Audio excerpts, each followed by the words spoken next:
Good morning, Mr. Hasley. Morning. Morning, how are you? Yeah, I'm good. And also to Mr. Sino, I can see you now. Maria, how are you? I'm good. Thank Good. you. So finally we make it to it. Yeah. สวัสดีค่ะคุณสุภเดช Good morning สวัสดีครับ สวัสดีครับ สบายดีนะ สวัสดีค่ะ ยังไม่ได้กลับไทยเลยนะ Haven't return back to Thai Have you We can't even travel to just cross the state. We Yeah. have just stay everyone there. are forced to work from home now. Just stay there. Don't move. Don't move. No movement. Yeah. Now the number COVID number Thai and Malaysia very narrow. I don't know why Thailand have to follow Malaysia. Yeah. Now 8,000 over. I betting with my friend every day and which number higher. Because we are very close, not 8,000, 9,000. Hopefully not go beyond 10,000. Good morning, Dr. Samri สวัสดีค่ะ Good morning สวัสดีครับ สวัสดีค่ะ สวัสดีครับ Assalamualaikum. Good morning, Datuk. Here we are. Salam, Pak Peka, apa kabar? Alhamdulillah. We just got completed second shot, Datuk. Alhamdulillah. Yeah. Yes. Thank you very much, Datuk. Okay. Yes. Excuse me, Datuk. Let me check, Datuk, with our colleague first, whether we are ready now. Thank you, Pak Zainal already with us. And also, good morning, Pak Zainal. And also, Thailand, good morning. Good morning. Good morning, Pak. Thank you very much. And let me check as well our colleague from Indonesia.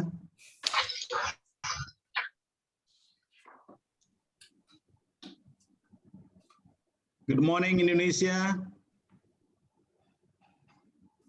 Tengok ini. Good morning. Good morning, sir. Good morning. Thank you very much. Selamat pagi, Pak. Selamat pagi, Pak. Ya. Terima kasih. All right. Thank you very much. Okay.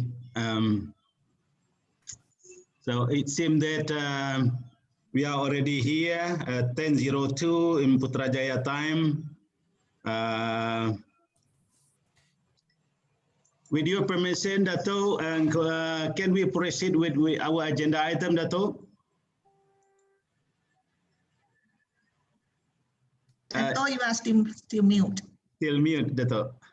Okay, go ahead, Pak Firdaus. Yeah, thank you very much. Thank you very much, Dato'. So let me start our program today, the workshop on IMT-GT Rubber City and Rubber Industry Corporation. That is a very important workshop. We may recall that this is the second workshop we conducted on rubber. The first one in 2019, it was also successful collaboration between CIMT and NCER. And then this time again, we conducted another workshop under the PIT because we have also established PIT on rubber cities and rubber corporation. Industry Corporation, and we hope that we will have a wonderful outcome of this workshop later on. So, Dato', allow me to brief you a little bit our program today. We will start with the welcoming remarks. Of course, we will start from CIMT and also from NCER. And then after that, we will proceed to the opening. So we will request from you later on under agenda 2. And then, okay, after Dato' deliver opening remarks, and then we will have to the photo session together with our colleague. And then after that, Dato', we know as well you are busy. And then we will proceed with our agenda item, agenda 4. We have the speakers under agenda 4 from Indonesia, Malaysia, and Thailand. And we have also continued with discussion in Agenda 5, the same 3 speakers from respective countries. Thank you very much for the speakers for being with us. And then until Agenda 6. And then after 3 sessions, and we have the closing remarks. So that is our program today, Dato, and also distinguished speakers, ladies and gentlemen, dear participants. Hopefully we will have a fruitful discussion today. So Dato, let me proceed with remark from CIMT first.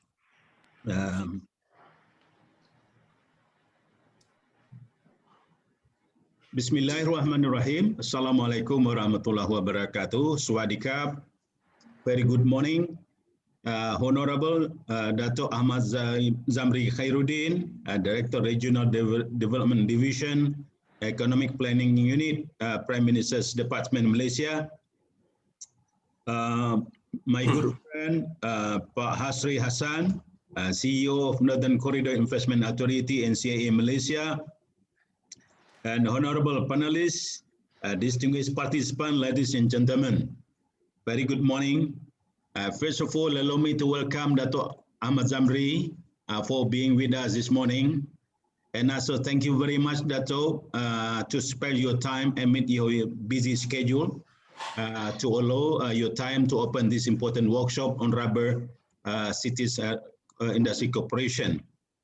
I would also to welcome distinguished speakers, participants from the 3 countries, and also colleagues from embassies also joining us this morning. And particularly allow me to thank my good friend from NCIA, Mr. Hari Hassan, and also colleague Pak Zainal, Puan Wan, and many our colleagues from NCIA for being partners in conducting this event. Distinguished participants, ladies and gentlemen, if I may recall, strengthening rubber cooperation in the sub-region has been a concern of our leaders for quite some time. You may recall started 2012 during the time. And then the process goes to another summit and to the ministerial meeting as well. So I have to say that this workshop is very strategic event because the topic that we will discuss this morning is very important and also potential, especially for the IMT-GT economy. As you all may know, rubber is a very potential commodity for Indonesia, Malaysia, and Thailand. As these 3 countries contribute to around 66% of world natural rubber supply. However, rubber-related industry in this country is still facing several challenges, such as low commodity price. That is what we are very concerned with, and a weak downstreaming of rubber products, unoptimized sub-regional value chain, and many other challenges. Knowing the potential and the challenges of rubber city, the leaders from Indonesia, Malaysia, and Thailand had extensified their discussion on how to collectively develop and optimize the rubber industry, especially in the sub-region. One of the initiatives that had come up was the establishment what is so-called rubber city. So rubber city is a designated area in each country that support rubber industry in IMT-GT areas. So we have the rubber city in Indonesia, Semanggi in Indonesia, we have Kedah Rubber City in Malaysia, and we have Songkhla Rubber City in Thailand. And the establishment of the rubber city is expected to leverage the abundance of raw material to create value-added downstream activities and to strengthen and optimize rubber products through more integrated sub-regional value chains. Moreover, it is also expected to improve the sub-region socio-economy by providing more job opportunities to the local. This is, I think, one of the important points from our leaders and also from our ministers. CIMT, as the Secretariat Office of the IMT-GT, had facilitated discussion among IMT-GT leaders through a meeting platform in our CIMT working group, assisted strategic collaboration among rubber stakeholders, and facilitated the establishment of Project Implementation Team, or PIT, to support the implementation of IMT-GT rubber cities.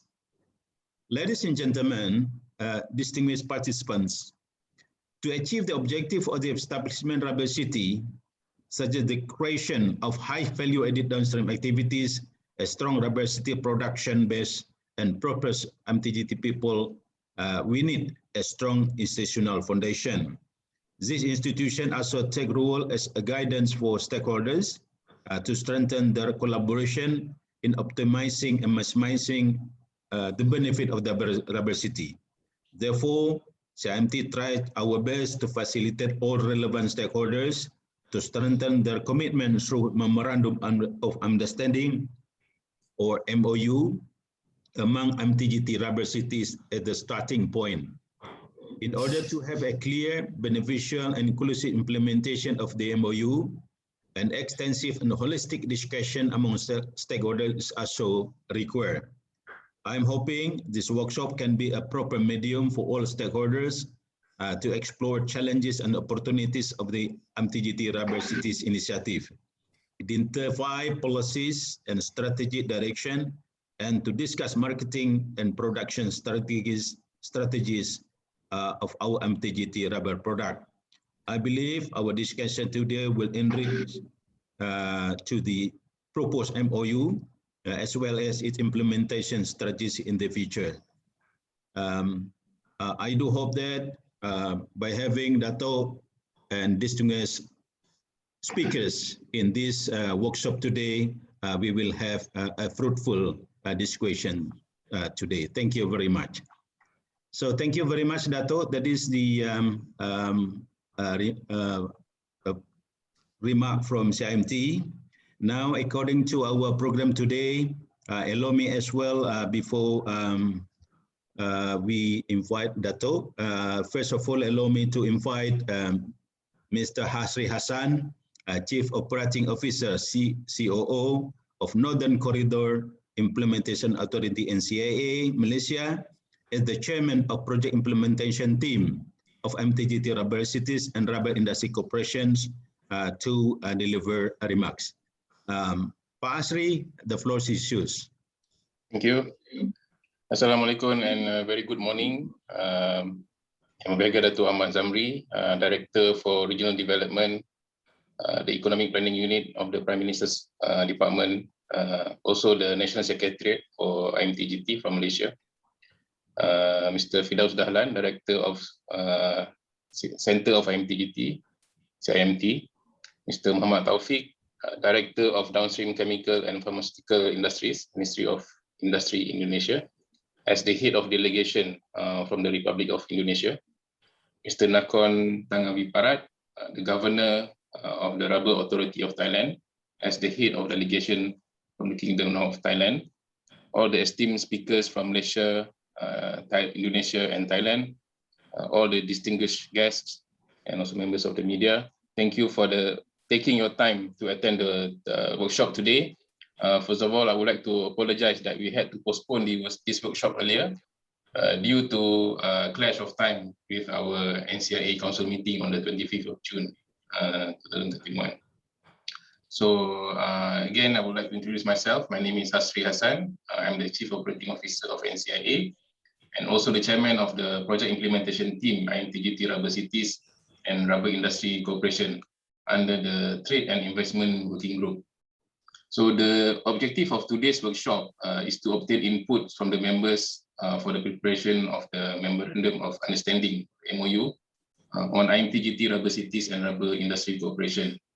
As we recall, the spirit of the TOR of the IMT-GT Rubber Cities and Rubber Industry Corporation to recommend the policies and strategic direction in moving IMT-GT beyond the rubber production and in strengthening the overall rubber industry.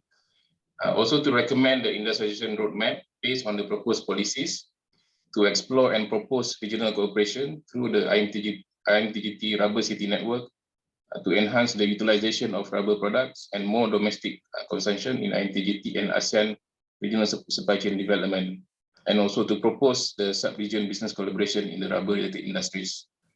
So for this year, as per what we have agreed in our first meeting, is we will focus on establishing the shared values in the development of Rubber City in IMT-GT. Secondly, we will identify the rubber industrial park components that could be complementary for IMT and to explore possible network cooperation based on the strength of each Rubber City.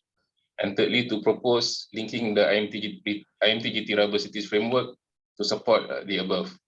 So I hope this workshop will give us a broader perspective for us to formulate the important areas for collaboration in our MOU for the benefit of rubber industry in IMT-GT.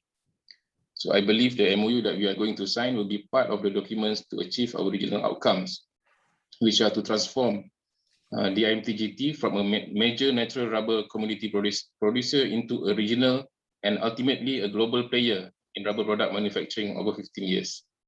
Also, as an additional strategy for stabilizing the raw rubber price through a significant and concerted approach in increasing the regional raw rubber consumption to cater for the additional product requirement as determined from the projected cumulative annual growth rate of the industry.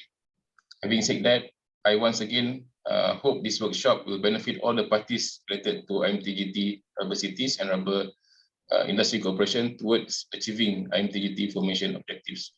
Thank you, Prof. Firdaus. Back to you. Thank you very much, Pak Asri, for being always a good partner of the CIMT. I think that the purpose and the objective of our workshop today has been mentioned by Pak Asri just now. So we hope that we will achieve the maximum of our target by today. So thank you very much, Mr. Hasri Hassan from NCER again. And now allow me to invite Dato' Ahmad Zamri Khairuddin, Director Regional Development Division, Economic Planning Unit, EPU of Prime Minister's Department, Malaysia, to deliver his opening remarks and at the same time as well to inaugurate this workshop. Dato', the floor is yours. Thank you. Okay, thank you. Thank you very much, Pak Firdaus. Bismillahirrahmanirrahim. Honorable Mr. Hasri Hassan, the Chairman of IMT-GT Project Implementation Team of the Rubber Cities and Rubber Cooperation, and also the Chief Operating Officer of the Northern Corridor Implementation Authority, or NCER, Pak Firdaus Dahlan, Director of CIMT, IMT-GT Sub-Regional Cooperation, or CIMT, Honorable Mr. Muhammad Taufik, Director of Downstream Chemical and Pharmaceutical Industries, Ministry of Industry Indonesia, Head of Delegation from Republic of Indonesia, Honorable Mr. Nakon Tangga Virapat, Governor of the Rubber Authority of Thailand, Head of Delegation from the Kingdom of Thailand, esteemed speakers from Indonesia, Malaysia, and Thailand, distinguished guests, members of the media, ladies and gentlemen, Assalamualaikum warahmatullahi wabarakatuh. Very good morning, selamat pagi, and sawadika. It gives me a great pleasure to be here today for the workshop on IMT-GT, Rubber Cities and Rubber Industry Cooperation. Firstly, I would like to take this opportunity to thank the Northern Corridor Implementation Authority on NCER and the Center for IMT-GT Sub-Regional Cooperation, or CIMT, for co-hosting this virtual event. I'm indeed honored and blessed to be part of this crucial and strategic meetings of minds to continue the effort to link the sub-regional rubber industries and also to discuss ways to collaborate and complement each other despite the challenges posed by the COVID-19 pandemic. The health crisis that the world is facing today has led to all of us to numerous uncertainties, and coming together now is more vital than ever. Ladies and gentlemen, distinguished guests and speakers, we recognize that Indonesia, Malaysia, and Thailand contribute to like more than 60%. I think Pak Firdaus mentioned this now, 66% of the world's natural rubber supply. We welcome the effort of all stakeholders to explore the possibility of establishing a sub-regional business collaboration in the rubber product manufacturing sector to promote balanced growth of the rubber industry. The proposed initiative is envisioned to support the increase in domestic consumption of rubber in IMT-GT, which will in turn contribute to the stabilization of rubber prices and also to contribute to the overall economy in the sub-region. I was made to understand that the first workshop on developing rubber cities in IMT-GT, which focused on the sharing of countries' experience in planning and development, was held in May 2019 in Putrajaya, Malaysia. Members countries spent valuable time and had fruitful discussion leading to where we are today. With the endorsement of the IMT-GT, this is a platform to strengthen and enhance collaboration and complementary activities within the IMT-GT member countries. This would pave the way for us to contribute to achieving IMT-GT vision to become an integrated, innovative, inclusive, and also sustainable sub-region by 2036. Ladies and gentlemen, distinguished participants and speakers, the rubber industries face many challenges, such as abnormal weather, serious outbreak of leaf fall diseases across Asia, unstable rubber prices, and also recently the COVID-19 pandemic. According to the Association of Natural Rubber Producing Countries, or ANRPC, the world production of natural rubber marked at 903,000 tons, while the world demand of natural rubber recorded at 1.129 million tons during April 2021 on a year-to-year basis. Despite the favorable fundamental in the industry, the price of futures and physical markets were relatively volatile. However, according to the International Rubber Study Group, IRSG, in 2021, the situation of the global rubber market may change amid rising oil prices and expectation of recovering economies. The IRSG forecast that the world's demand for natural rubber this year will recover thanks to a higher demand for commercial vehicles, particularly in emerging markets. The demand for synthetic rubber is forecast to rise by 10.2% due to strong demand for gloves and other seasonal products. Besides that, the market may also profit from rising oil prices and weaker US dollar. Ladies and gentlemen, Indonesia, Malaysia, and Thailand Growth Triangle, or IMT-GT, has strong caliber in rubber plantation and rubber production. As the global leader in rubber production with a strong technological background in rubber products manufacturing, the region's rubber industry could be further reinforced through the government and business collaboration within the platform of IMT-GT. This convergent collaboration will allow IMT-GT rubber cities to perform more effectively, especially in the areas of which issues are cross-cutting in nature. Ladies and gentlemen, the Indonesia-Malaysia Thailand Growth Triangle is blessed with an abundance of raw material, and it is a significant producer of natural rubber. As you all must be aware that Thailand, Malaysia, and Indonesia combined are still the leading producers of natural rubber in the world market. This has resulted in major tire producers setting up their manufacturing and operation in this region. We can also see that the global industrial glove markets, which is projected to reach USD 14.4 billion in 2027, growing at an average rate of about 10.4% from 2020 to 2027.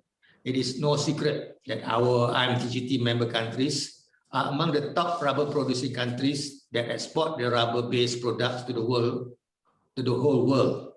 In the case of rubber glove market, Malaysia is leading with high quality products, reasonable pricing, supply stability, and also abundance of raw materials. Considering this continued increase in global demand for rubber-based products from this region, we should reaffirm our commitment to intensify and expedite our collaboration. We welcome the initiative to promote the technological advances and innovations, capacity building, and any new creative areas in rubber production and rubber product manufacturing for the sustainability of rubber industry in this region.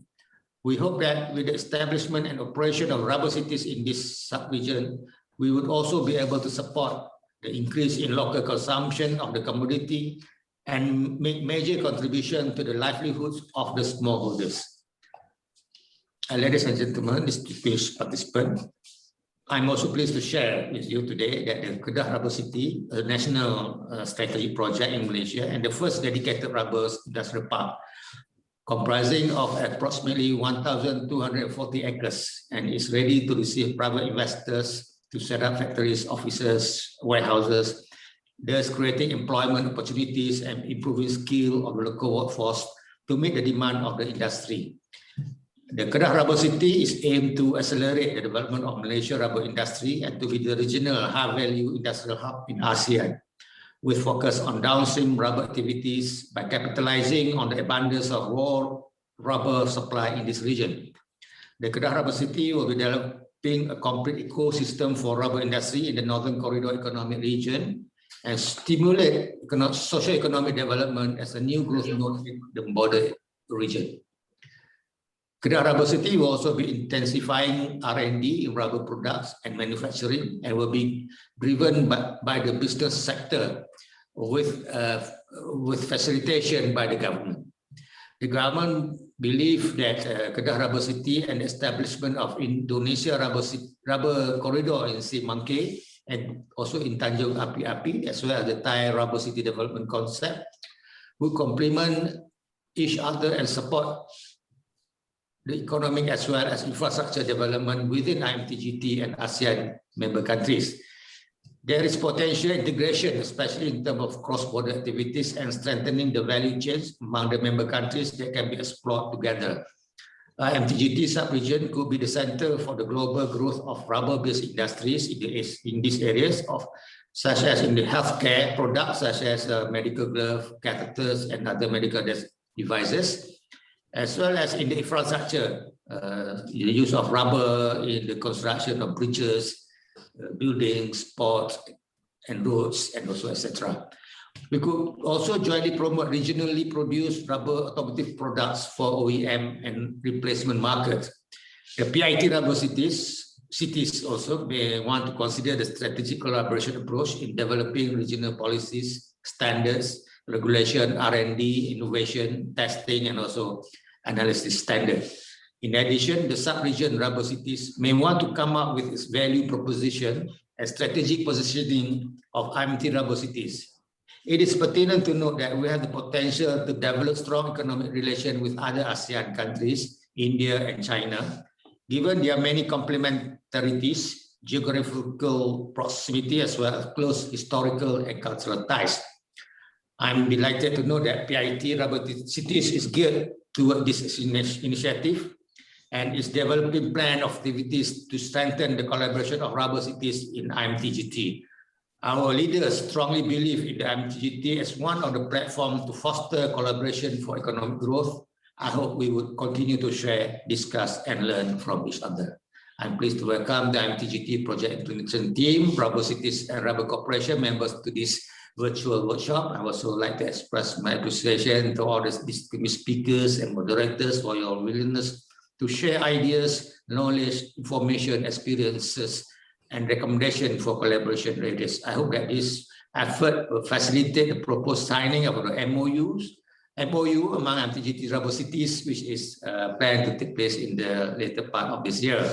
I wish all of you the very best in achieving this, and may all your efforts and contribution accelerate the realization of IMT-GT Vision 2036 to become an integrated, innovative, inclusive, and sustainable sub-region by 2036. Once again, I'd like to wish you a dynamic, productive workshop today. And hereby declare the opening of this workshop. With that, thank you very much. Assalamualaikum warahmatullahi wabarakatuh. Very good day to all of you.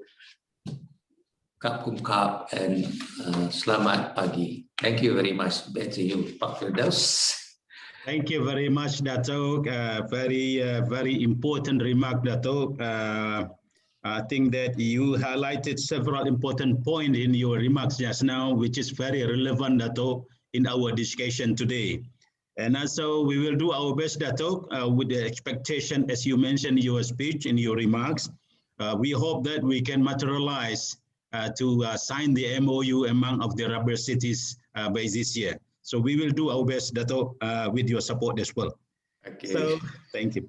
Dato', I know that you are very busy, Dato', but before you leave our meeting, Dato', I would like to invite you and all colleagues, participants for have the photo session first. So please, colleague, turn on your camera. So we will take the photo session together with Dato'. Okay. Okay, we will wait. Please, participants, join us. Okay. So later on, I will count until 3, and then our technician, will take the pictures. Now, please don't forget to show our logo, IMT-GT logo like this, as our symbol of logo of our IMT-GT Corporation. So I will count until 3. 1, 2, 3. Okay, one more time. 1, 2, 3. Right, thank you so much, everyone. And that's all again, on behalf of the organizing committee today, thank you very much for your time. Okay, thank you. Good day, Dato'. Thank you very much. Okay, thank you, Pak Firdaus. Thank you, Datuk. Right. Excuse me, yeah. Excuse me. Thank you, Dato'. Right, thank you. Datuk. Thank you, Datuk. Okay, okay. Okay, thank you very much, colleague. So the first session already done. So we take note just now the remarks from Director of Regional Development Division, Economic Planning Unit, Prime Minister's Department, Malaysia. I think that remark is very important for and also very relevant in our discussion today. So as I mentioned earlier, so in today's discussion workshop, so we will have 3 agenda to be discussed by today. So the first one we will discuss about exploring challenges and opportunities in IMT-GT rubber cities. So that is the first topic to be discussed today. And I would like to thank all our guests, and also I would like to recognize as well our PIT members, head of PIT members, head of a delegation of PIT members from Indonesia, Ms. Renitia Kusumadewi, Deputy Directors for International and Sub-Regional, Ministry of Trade of the Republic Indonesia, and also Pak Asri, of course, Malaysian Country Chairman, Chief Operating Officer, Northern Corridor Implementing Authority, that is my co-partner today, and also Mr. Nakon Tangah Virafat from Thailand, Governor Rubber Authority of Thailand. And beside that, we have as well some distinguished speakers with us in our discussion today.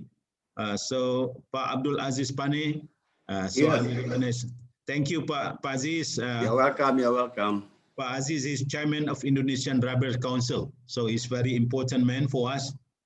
And also from Malaysia, this my colleague from NCER, we have also Pak Zainal Azman Abu Qasim, Head of Investment Planning NCER. So this is also our speakers. And also from Thailand, we have Mr. Terawut Charung Suk, Directors of Development Industrial Estate Authority of Thailand.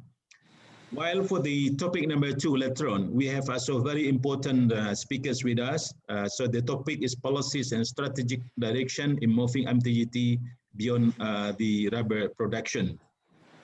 So with us later on, we will have as well Ms. Teresa Hutagalung, Ministry of Industry Indonesia. Thank you very much, Ibu Teresa, for being with us. And also from Malaysia, we have Dr. Amir Hasim Madyatim, Deputy Director General, Malaysian Rubber Board. While from Thailand, we have Ms. Napawan Lekawipat, Directors of Rubber Industry Division, Rubber Authority Thailand. While for topic number 3, enhancing the competitiveness of sub-regional rubber industry to meet requirement of dynamic market, with us, we have also Chairman of IMT-GT GBC, Pak Syarian Harahap from Indonesia. Thank you very much, Pak Syarian, for being with us. And also, Pak Syarian Harahap will be the moderators. While for the speaker is Mr. Arif Ramadan, Research Centers for Rubber Technology Indonesia, Indonesia Rubber Research Institute. Thank you, Pak Arif. And also from Malaysia, Ms. Angela Chen, Deputy Directors Marketing and Development Malaysian Rubber Council. And the last one from Thailand, we have as a speaker under topic 3, Mr. Sorakit Manbupachati, Deputy Secretary General, the Federal of Thai Industries. So that is our speakers today. So thank you very much for being with us. Now, without further ado, I would like to, we may start with our topic 1, exploring challenges and opportunities in IMT-GT rubber cities. From the title, from the topic we have, we will know that what we are going to discuss. So we will know about the challenges, and also at the same time, we will like also to know what is the opportunities. So people say that amid of difficulties, there is always opportunities. So as mentioned as well by our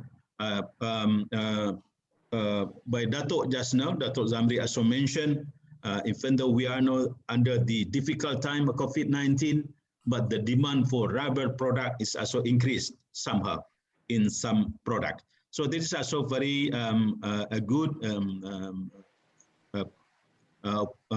news, a good opportunity for us, and that we have to further capture this opportunity. So the moderators for our topic number 1 is Waria Pisashpen, Deputy Directors of CIMT. Now I would like to invite Waria to take the floors to moderate the discussion. Waria, the floor is yours. Thank you very much, Pak Firdaus. I think it's my pleasure to welcome all of you to the workshop today. But before we start with the first session, Pak Firdaus, following our agenda, I would like to present the video presentation of Rubber City from Indonesia first, and then we will continue with the topic 1. Before we are going that, I would like to echo the highlights from Honorable Dato' Zamri from EPU, and also Pak Firdaus, and also Mr. Hasri from NCER on the importance of today's workshop to create deeper and also strategic rubber collaboration among Indonesia, Malaysia, and Thailand. So I think it's a good opportunity for us today that we will learn more about each other's Rubber City project in our 3 countries in IMT-GT region. So we can encourage collaborative discussion and how we can work together in 3 countries to promote success of IMT-GT Rubber Cities today. So first of all, I would like to give the time slot for presentation for Rubber City of Indonesia first. It will take only 5 minutes. So technical team, you can proceed with this. And then we will come back later. Thank you.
thank you so much for the presentation.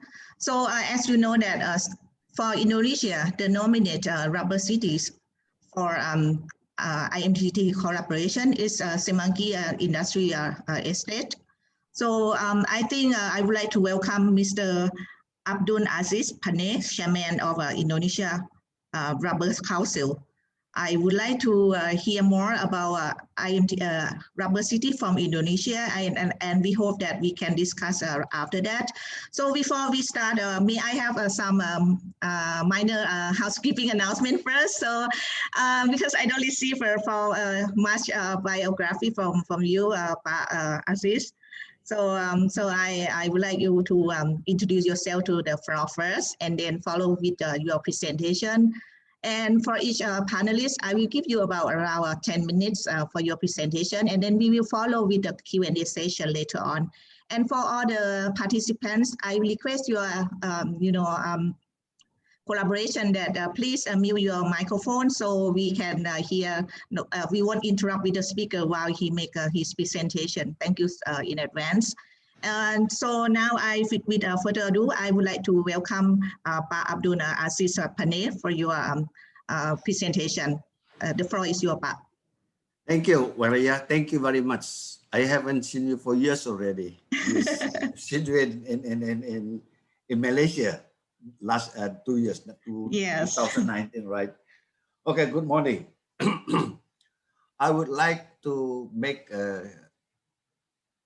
an information that what you see just now, it's mostly palm oil. We don't have a rubber cities yet, but we are coming to that direction. With the special economic zone of Indonesia, we are going to switch some of the palm oil, which make big money, to rubber, because we must take care of this rubber. Okay, just for your information. Okay, thank you. Good morning. Do you have my paper? Can you put it? Okay, thank you. Thank you very much, Maria. Thank you very much. Well, gentlemen, I would like to say hello and to Assalamualaikum to Pak Firdaus, Pak Hasri, Pak Abdul Halim. Oh no, Abdul Halim just left, and all the members of the IMT-GT. Let's look at the global situation. Next page. Global situation. Yeah. Now, we are talking about collaboration, but we have to know what happened to the global situation. The first thing is the most interesting US-China trade war, which is not very clear, but it's there. US and China increasingly being drawn into a titanic struggle for supremacy. We are far left behind. Okay. And then there's a COVID-19 wave, which managed the menace of the fourth wave of the COVID-19 is really tremendous, very, very big danger in front of us because of the Delta coronavirus. And then the global warming. The global warming, it's what you call, it's disturbing us, disturbing the tire trees, disturbing disturbing the plantation, and disturbing everything because of the global warming.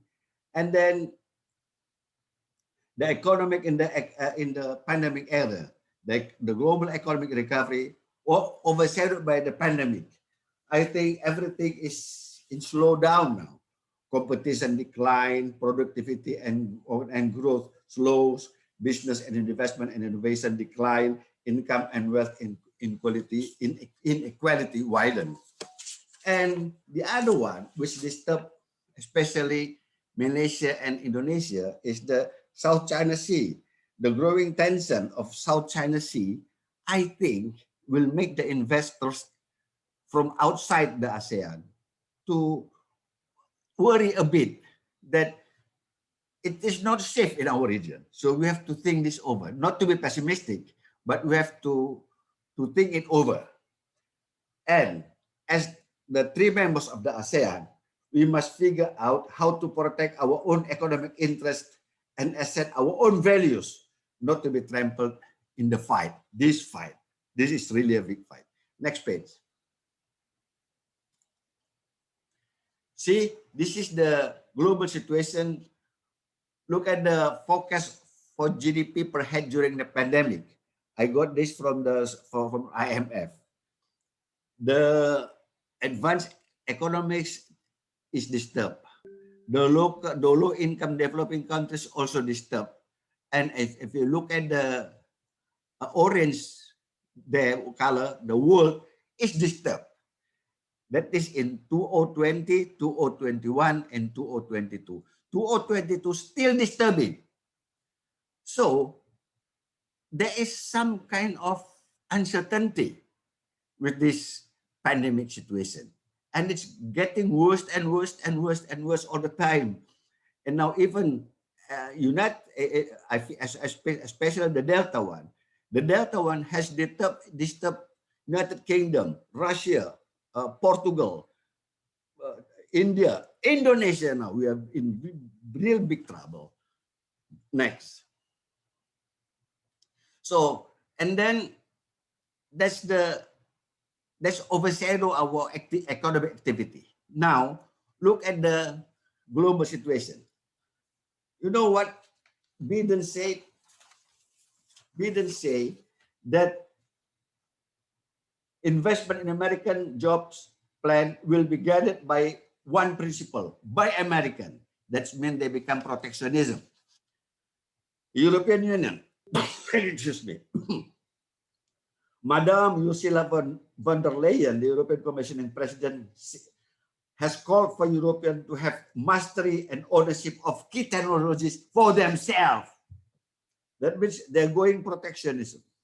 And China's announced in 2015 by Xi Jinping, made in China until 2025 is a turning point for China by trying to pursue state-led mercantilism, economic politics, backlash against globalization, which means China must become more self-reliant.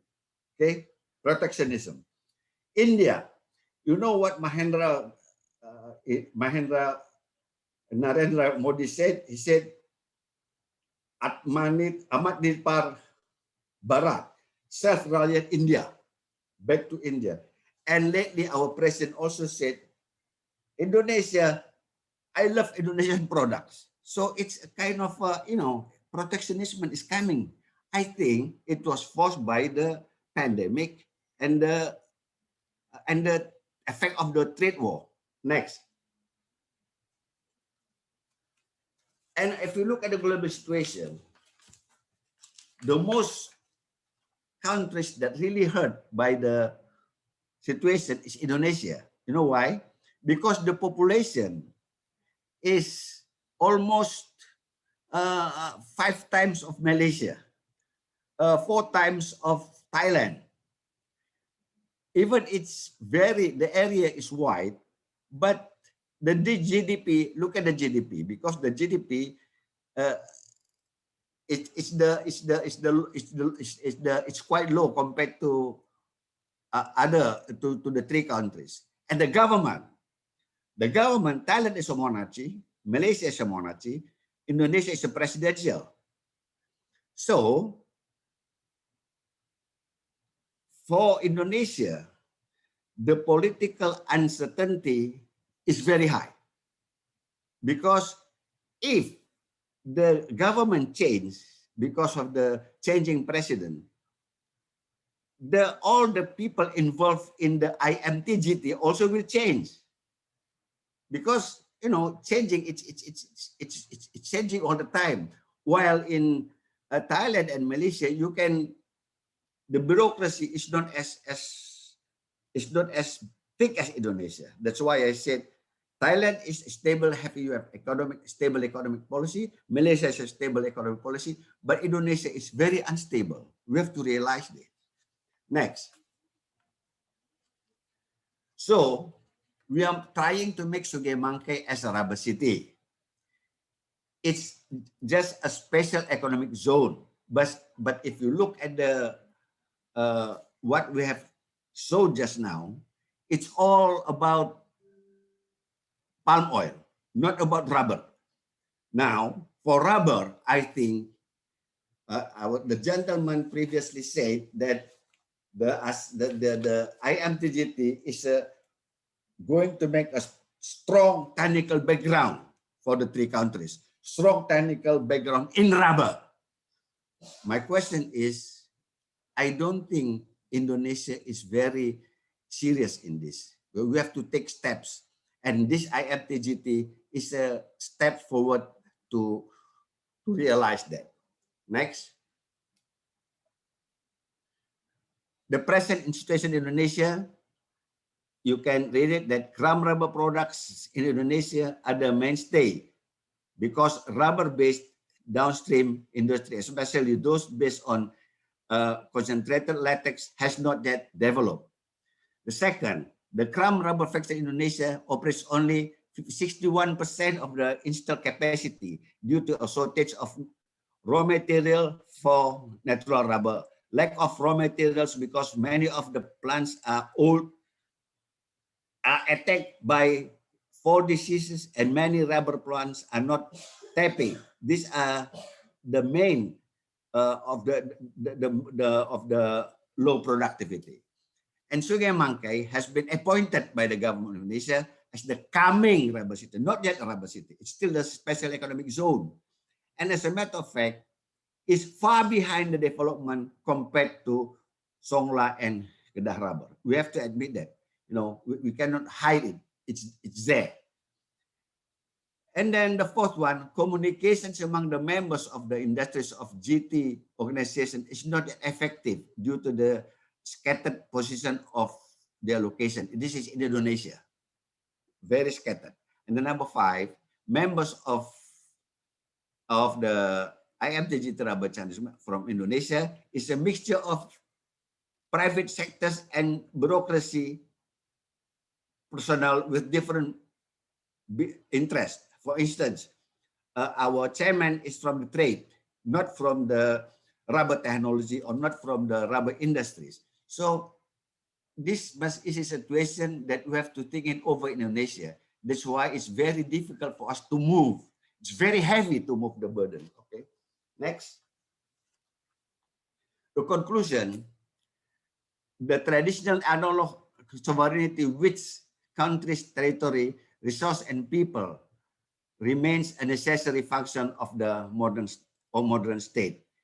To make it more sufficient, it must also reach and accommodate with high-tech and digital power which control data, software, standards, and protocol, because the IMT-GT fit into the global changes. The second one, IMT-GT is a cooperation among the 3 rubber countries to an economic blessing which can encourage higher economic global, lower cost of production specialization, and it is hoped that an IMT-GT could shape the global economic capacity in rubber products. And number 3, research and development in Indonesia, basically in rubber products for various purposes to meet the requirements of dynamic market, must be put forward by the IMT-GT to implement business collaboration. And one of the most urgent steps for Indonesia is to produce rubber asphalt road using gram rubber in the not latex. And we are waiting for this result in order to build new road for the new capital city of Indonesia, which will be built in Kalimantan, our new capital city. And number 4, in the project of replanting which Indonesian regionally need currently, we are proposing to use rubber wood pellet as a new source of energy. So we are going to sell the old, we cut the old rubber trees and sell it, make it as rubber pellet. And from this, we can turn the money into replanting the farmers' rubber plantation. At present, Indonesia is still looking for financial backup from Germany to erect the project in Sumatra. We have discussed it. If there is no COVID, I think Indonesia have started this back in September 2020, but there's something happened. That's the pandemic. All is broken down. Nothing happened until now. And the last one, considering that the global business is moving forward, protectionism, IMT-GT must stick together and fight together for the benefit of the natural rubber's future. Next. So, in closing, I would like to say for this IMT-GT, we must cooperate and work hand in hand in order to reach our goal. Because like the old saying, if you want to go fast, go alone. But if you want to go far, go together. Malaysia, Thailand, and Indonesia must be together in facing the global situation. Thank you very much. Thank you, Pak. It's very impressive. I really enjoy looking at your presentation. I think your analysis about the CIMT special economic zones and also the scenario of rubber industry in Indonesia is very a good analysis because it's from the outside in and also inside out, so we understand better about situation of the rubber city in Indonesia now. Thank you. And the key point that I highlight capture from your presentation now is that what you are looking for Indonesian government is that the blessing and also commitment from the government to promote the well-established establishment of the CIMT rubber city, correct? Yes. Right, and also another point that I touched upon is that now you see that all the global trends, every countries they are going for national protectionism as well. So I think maybe it's a good opportunity for all three countries here that we can promote domestic consumption and promote the rubber industry of each country. I hope I capture correctly. But we have to go together, not one by one. Okay, thank you very much. So we can go into the same pace because my concern is that when you promote protectionism, but in IMT-GT, the philosophy is that we have to complement each other. So, and we have resources, technology, and R&D and skills in rubber because we are leading countries in rubber industry of the world. So we can, complement each other and we not compete each other. All right. So thank you so much. Mr. Waria, you have to look at one thing, okay? Look at what the Vietnam has done for ITRC, right? We asked them to join. I am the first man that asked Vietnam in Palembang back in 2018. Vietnam must enter because if Vietnam joined the ITRC, it's more than 80%. Then we dominate the market, right? But Vietnam refused. See, they broke their own business. Okay, you can go far, you can go fast, but you're alone. It's not going to go far, you know that? So we have to cooperate in order to beat them. Thank you. Thank you. That's a good observation because I will save this question later on because I am also, how to say that, observe the growth of Vietnam rubbers, the role in rubber industry. And so I don't know that it's something that IMT should be, concerned about Vietnam or, how we see Vietnam as a friend or as a competitor. Not enemy, just competitor. No, Waria. Look, the ASEAN was established in 1971. That time, that period, there's still a Cold War, right? But now it's a peace world. I think we better back to the 5 countries of ASEAN only: ASEAN, Malaysia, Thailand, Indonesia, Singapore, Philippines, and forget Laos, forget Myanmar, forget Vietnam. Maybe, but we'll look forward for that. We'll look forward to it. Thank you. Okay, we look forward to that. So I think we cover for Indonesia now. We stop here first, and then we move to Malaysia first. Thank you. So thank you, and we will come back to you later. But for all participants, if you have any question for Indonesia, you can leave the message on the chat box, so we can come back later. Thank you, Maria. Thank you. Thank you, Pa. Thank you. Then I will move to Malaysia. For Malaysia, I have the esteemed representative from NCER. It's Mr. Saino Asman Abu Qasim. He's the head of investment planning from NCER. You know that NCER is a organization authority that in charge of rubber city of Kedah Rubber City in Malaysia. So without further ado, I would like to welcome Mr. Asano for his presentation because we are ahead, later for the time slot for our session already. Please, Mr. Asano, the floor is yours. All right, thank you, Ms. Maria, fellow speakers, ladies and gentlemen. Today I'll be speaking about the Kedah Rubber City, one project that currently under the Northern Corridor Economic Region in the northern part of Peninsular Malaysia. Okay, can I have the next slide, please? Yeah, this is the agenda for my presentation today. I have 5 agendas to be presented. Next. Next. Okay, briefly about the Northern Corridor Economic Region. The short introduction about us. NCER was formed in 2008 under the Act 687, Northern Corridor Implementation Authority. And the NCER comprises of 4 states in the North Peninsula of Malaysia, comprising of Perak, Perlis, Kedah, and Penang. And there are 3 main objectives of the formation of NCER. First is to boost the economic potential through catalytic projects and also high impact programs that we have identified. Second is to address uneven development and also regional imbalances, because if you compare the northern region and the Kuala Lumpur, for example, and Johor, where they are very close to Singapore, the northern region of Malaysia very much focused on agriculture.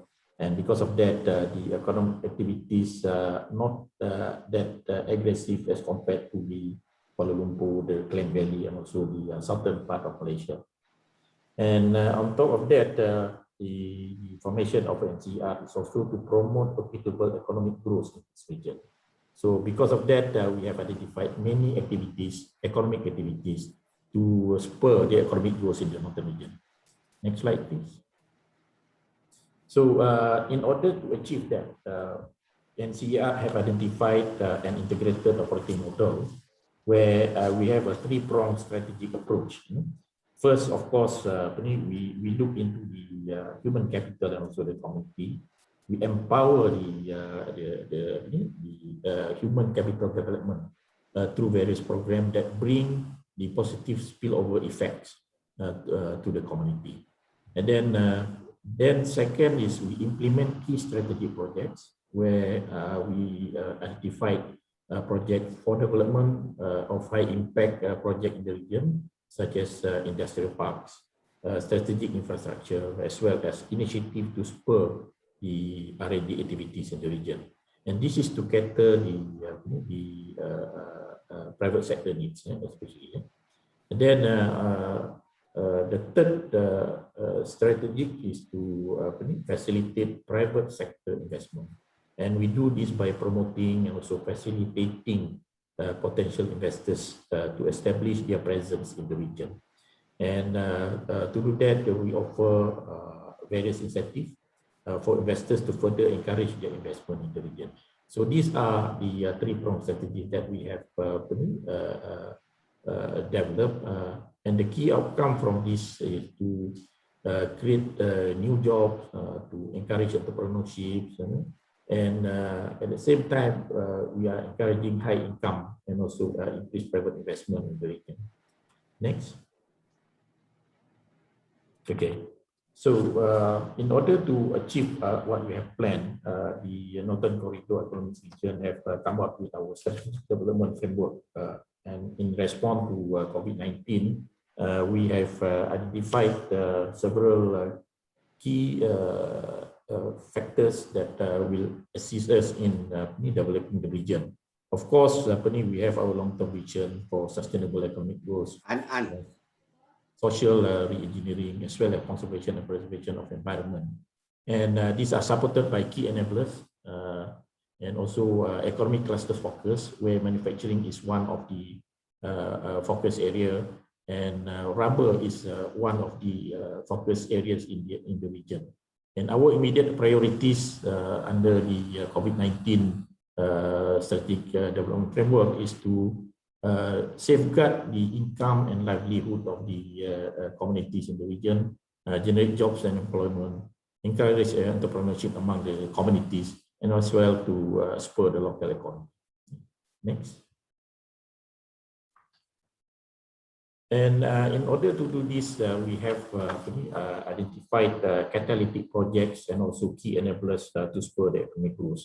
So if you look at the map on the left, there are several projects that has been identified where NCER is very much focusing and promoting these projects. And one of it is Kedah Rubber City.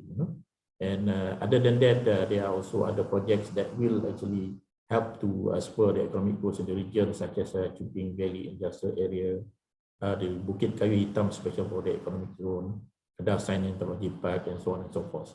But what I would like to highlight here is the key enablers that we have identified.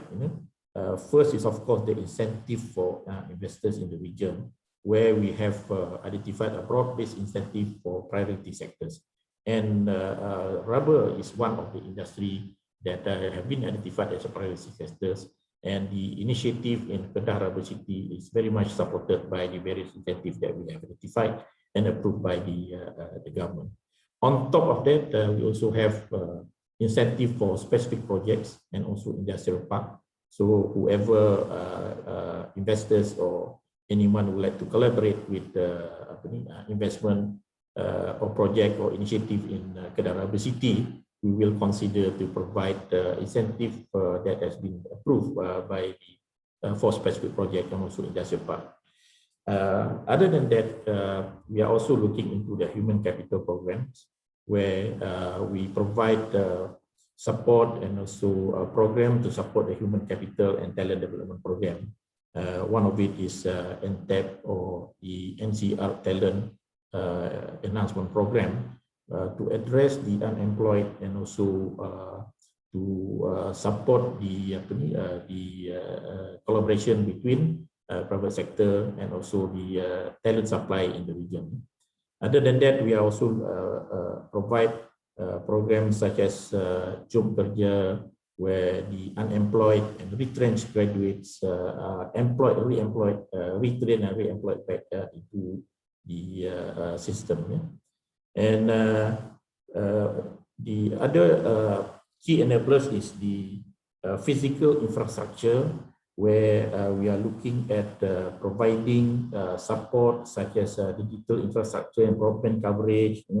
We are also looking at the complete utility supply such as electricity, water, gas, and other utilities that are needed by investors actually. Yeah?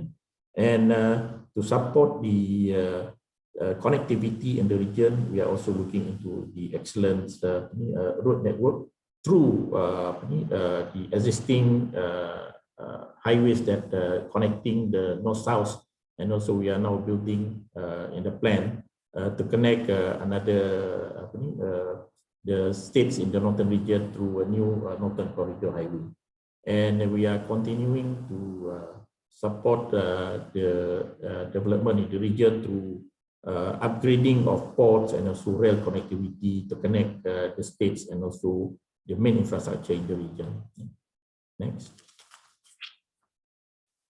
Okay, before I go into Kedah Rubber City, I would like to bring you to the Kedah state, where there are several development in the Kedah state that will support the development of Kedah Rubber City. In Kedah, we have several thematic parks that have already been identified. For example, the Kedah Science Technology Park or KSTP. This is a science center park with the vision to be world-class in the commercialization of applied research and technology. So what will happen is that Kedah Science and Technology Park, one is fully developed, will also support the development of other areas in the region, and also Kedah Rubber City, for example, can tap on the expertise and also the product supply and also talent supply from KSTP. We have also looking at developing Kedah Digital Library. This is a new and unique concept of library to encourage interest in the science, technology, and electronic among the community in Kedah and also in the region. And if you look at the in the middle, you can see there are several universities such as University, UUM, UNIMAP. These are universities that we have identified, and we are currently collaborate to ensure continuous supply of talent to the development of industry in Kedah and also in the region. So on top of that, we have the special border economic zone in the Kayu Hitam, and also we are also looking at Hamsit development project in northern part of Kedah, and of course the Kedah Rubber City itself. Next. Okay, briefly about Kedah Rubber City, KRC, as we call it. KRC is the first dedicated rubber industrial park in Kedah, and in fact in Malaysia, to accelerate the development of the Malaysian rubber industry and to be the regional high-value rubber industrial hub in the region. So this is a national project implemented by the Northern Corridor Implementation Authority and supported by the Kedah State Government. And potentially by 2020, we are hoping that we can bring in around 10 billion new investment into the region and create around 14,500 new jobs. And we are confident that we can do this because this is we are located within the rubber belt of Malaysia and also Thailand. Next. So in terms of positioning, KRC is one of the IMT-GT rubber cities, and we are strategically located within the Indonesia, Malaysia, and Thailand US Triangle, and also within ASEAN, and very close to India and China market. So if we travel from Malaysia to China and India, so we won't take more than 6 or 7 hours. We should reach the destination already. And apart from strategically located in ASEAN, IMT-GT, we have identified that the surrounding countries provide a big market for investors in Kedah Rubber City. Yeah, there are 3.3 billion population within ASEAN, India, and China alone. And from Kedah Rubber City, we can easily access market in Southeast Asia, India, and also China. So there are potential for developing strong economic relation within the IMT-GT, the rubber cities, ASEAN countries, India, and China. Okay, next. In terms of connectivity, Kedah Rubber City is very strategically located in northern Kedah, which is about 18 kilometers from the Durian Burung border, Malaysia of Thailand, and about 46 kilometers to Bukit Kayu Hitam. And you can, the investors can also have access to the airport. Sultan Abdul Halim International Airport is about 48 kilometers from Kedah Rubber City, and we are about 140 kilometers from Penang Port for the product to be exported, and also about roughly about 160 kilometers to Penang International Port, where we can have access to connectivity to KLIA, Singapore, and other part of the world. Next. Briefly, an overview about talent development ecosystem in NCER. I mentioned about several universities that in Kedah just now. But when you look at the region as a whole, there are several public and private universities available that investors can tap for their talent requirements. And what we have done is have establish a network and also collaboration with these universities. So it make it easier for investors to communicate with these universities to discuss about potential trainings and also collaboration to ensure continuous supply of the talent requirement for their project. Next. And in terms of focus, for Kedah Rubber City, we offer mixed sectors development in this KRC, and once completed by 2025-2030, KRC will be a hub for tire and tire-related products, and we are also aiming to produce automotive rubber products from KRC. We are also looking into engineering rubber products, advanced latex products, and so on and so forth. In terms of the advanced latex product, manufacturers in latex rubber glove, nitrile rubber glove, looking at the region, looking at KRC to be the hub for the northern region to supply to the world. Okay. Next. And apart from strategically located within the IMT-GT belt, KRC is an integrated and managed eco-industrial park ready to welcome new investors in the northern region. And we are also positioning KRC as a new industrial growth node for rubber industry in the IMT-GT and also ASEAN. So we are hoping that with this collaboration with Indonesia and Thailand, we can leverage on each other's strength and to position IMT-GT as the hub for rubber industries in the region. And for KRC, it is a one-stop center where we are collaborating with all local and federal stakeholders to accommodate whatever investors' requirements to ease their business initiative in the region. Yeah. Okay, next. So in terms of project timeline, we are now entering 2021, where we already almost completing our phase one sectional areas by I think by end of this year, and then moving forward by 2022 and 2025, we will start completing the whole phase one and phase two. So for the phase one, we have about 496 acres, and I think most of it already been sold to investors that already make announcement on their entry into Kedah Rubber City. So in terms of readiness, we have collaborate with the utility supplier.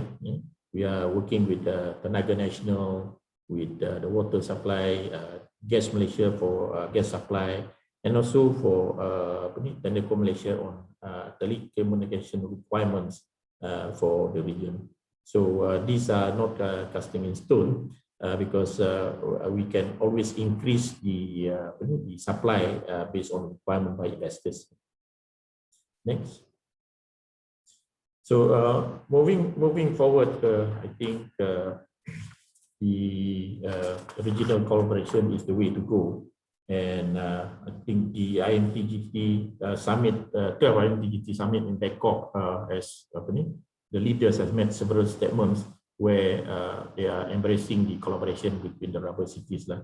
For example, Malaysian leaders have indicated that IMT-GT could dominate world rubber industries if the sub-region concentrate on developing the rubber industry.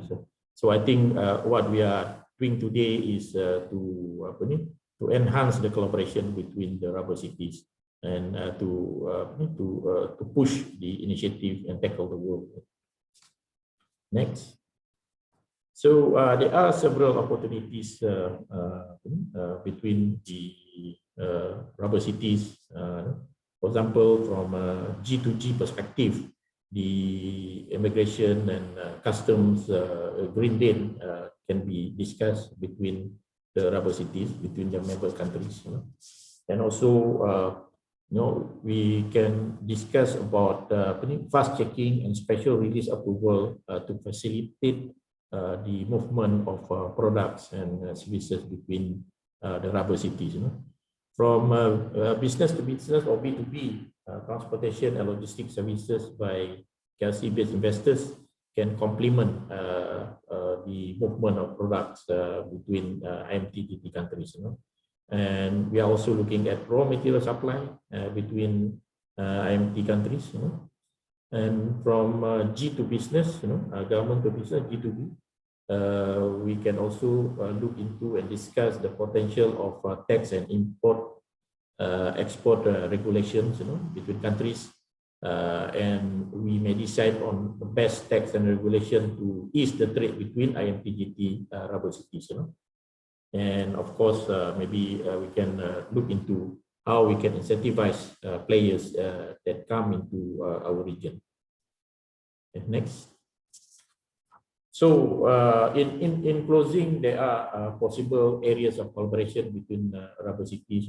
Kedah Rubber City is strategically located within IMT-GT region, and we would like to leverage on the available resources and opportunities in various sectors. For example, we can look into product testing, the establishment of product testing and research and development activities for IMT-GT rubber cities. We can look into that in Kedah Rubber City, and we can leverage on whatever other rubber cities can offer. We can also collaborate together to look into accreditation, among IMT-GT for product accreditation and system management certification. We can collaborate and do this together. We can also look into talent development. I have highlighted about the talent ecosystem in Malaysia.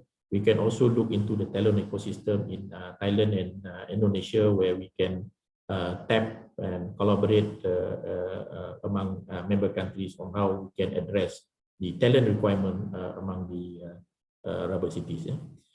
And of course, last but not least, promotion. I think this is very important. We should collaborate among the member countries for promotion of rubber cities, promotion of the product and services that we produce in member countries. So I hope this recommendation can be the basis of our collaboration and can be incorporated into the memorandum of collaboration that we will sign at the end of the year. Okay, thank you, Ms. Waria. Thank you, everyone. Thank you, Mr. Sino, for your comprehensive presentation about Kedah Rubber Cities. So I have to summarize in a short first, because we are behind the schedule, and my team also like sending me the text, Madam, please flash. So, but I want to continue listening to your, insightful information on that one. So, in general, I think we learned about the strategy of Kedah Rubber Cities of Malaysia, and where the current stage of the development in that project. So we hope that, I noticed that you have the indicated goal to achieve by 2030, which is before the IMT-GT vision in 2036. So we hope to see the successful story of the Kedah Rubber City by 2030 at that time. Yeah. And I appreciate your proposed area of collaboration among 3 rubber cities. So they have the 4 areas that I hope all the participants today will share your thoughts that for the consideration of the NCER proposed on the area of cooperation in 4 areas, which is product testing, accreditation, talent development, right? That's the word. Yep, and also in terms of promotion together as well. I think it's a very good proposal from NCER. So we will come back later on because we have one more speakers from Thailand. For Thailand, I request you, sorry to say that we have to go fast for this one. I hope that we can wrap up soon. So from Thailand, we have the some changes of the speaker because Mr. Thirawat couldn't join us today. Let me see. Today we have Kun Napong Ariyawat, Director of Marketing and Customer Relations Division from Industrial Estate Authority of Thailand. He is has a long service with IEAT, about 18 years. So, and he graduated from Chulalongkorn University for Bachelor of Engineering and also from Kasetsat University with Master of Business Administration. So I welcome you to our workshop and give you the floor for you, Mr. Napong. I haven't seen you on the screen yet. You see me on the screen? All right, here we go. Sorry, thank you so much. So welcome to the workshop. So I need you to go fast because so we can have some time for Q&A session. So I'm sorry about that because you are the last panelist. My apology for this. So our session won't affect on the later sessions. Thank you so much for your cooperation in advance. The floor is yours now. Thank you, sir. Thank you. Good morning, ladies and gentlemen, distinguished delegates. Today it's my pleasure to have a great opportunity to present you today about the overview of industrial estates as well as the rubber cities industrial estate in Songkhla provinces. The next slide, please. IIT is a state enterprise attached to Ministry of Industry. We established in 1972. Next slide. Our main role is to develop, manage, and regulate the industrial estates as well as the industrial port in Thailand. Next slide. To date, we have 65 industrial estates throughout Thailand in 16 provinces, which plays very important roles in driving Thai economies. Next slide, please.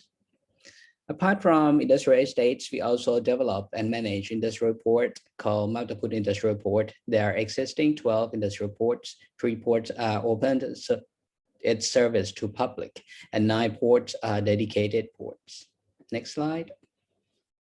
These are the portion of foreign direct investment and major industrial clusters in industrial estates. Obviously, the Japanese are our top investor and Chinese is ranked the second in recent years. The major industrial cluster in industrial estates are automotive parts, iron and metal products, as well as electronics. Next slide, please. For the promotion of cluster-based industrial development, business with the same industry or the same production chain are encouraged to locate in the same industrial area in order to facilitate the transfer of exchange of technology, cooperation in manufacturing processes, and provision of raw materials. And the rubber cluster is located in Rubber City Industrial Estate in the southern of Thailand. Next slide. To facilitate the business process for both foreign and local companies, IIT assists investors by eliminating unnecessary laws and regulations.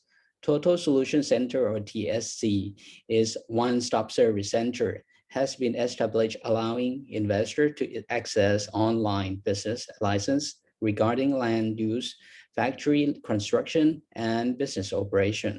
Next slide. This one is Rubber City Industrial Estates that located in Southern Industrial Estate in Songkhla provinces. Next slide, please. Recently, Thai government has come up with initiative to improve the country's productivity and competitiveness, upgrading Thailand from low-cost production based to higher value economy. One of these initiatives is establishing of the so-called Rubber City in Southern Thailand. The area of Southern Industrial Estate is suitable for all related rubber businesses. Thank you for abundant quality of rubber plantation and superb climate there. The rubber city is engineered to meet the needs of mid and low stream rubber industries such as car tires, latex gloves, and compound rubbers. Ready-made factories are now available with R&D facility planted to set up in the area. The Rubber Cities project has been initiated and developed with the following concept. The first one is to design, develop, and manage based on eco-industrial town development approach, where industrial and environment can be together in harmony. The second one is aim to focus on midstream and downstream rubber industries. The third one is act as a role model for another industrial estate development. And the last one is fully equipped with services facilities consisting of R&D center for rubber products, training center. Next slide. Rubber City target industry. As I mentioned before, we targeted on midstream and downstream rubber products, such as including manufacturing of items such as automotive tire, latex glove, elastics, rubber shoes, and also rubber innovation. Next slide. Rubber cities had well designed to facilitate the rubber industry with full equipped of standard infrastructure as shown in this master plan. Okay, next slide. For public utilities and facilities, it has been supported with main road and secondary road, electric power supply, water supply, central wastewater treatment, and telecommunication. It is ready to invest. To industrial estate is surrounded by the rubber plantation owned by local farmer, in a nice atmosphere. Next slide. Investor in industrial estate will enjoy the maximum incentives and privileges granted by IEAT and BOI. For non-tax privileges by IEAT or BOI are, the first one is permission to own land in an industrial estate. The second one is permission to bring in foreign technicians and experts. The third one is permission to foreign technicians and experts as well as their spouses or dependents to stay in the country. The fourth one is permission to rent foreign currency abroad. And the final one is services provided by the Total Solution Center of IEAT. In according to with BOI activity-based incentive policy, investor will get exemption of corporate income tax up to 8 years, exemption of import duties on machinery, and the last one is exemption of import duty on raw materials for use in production for exports. Next slide.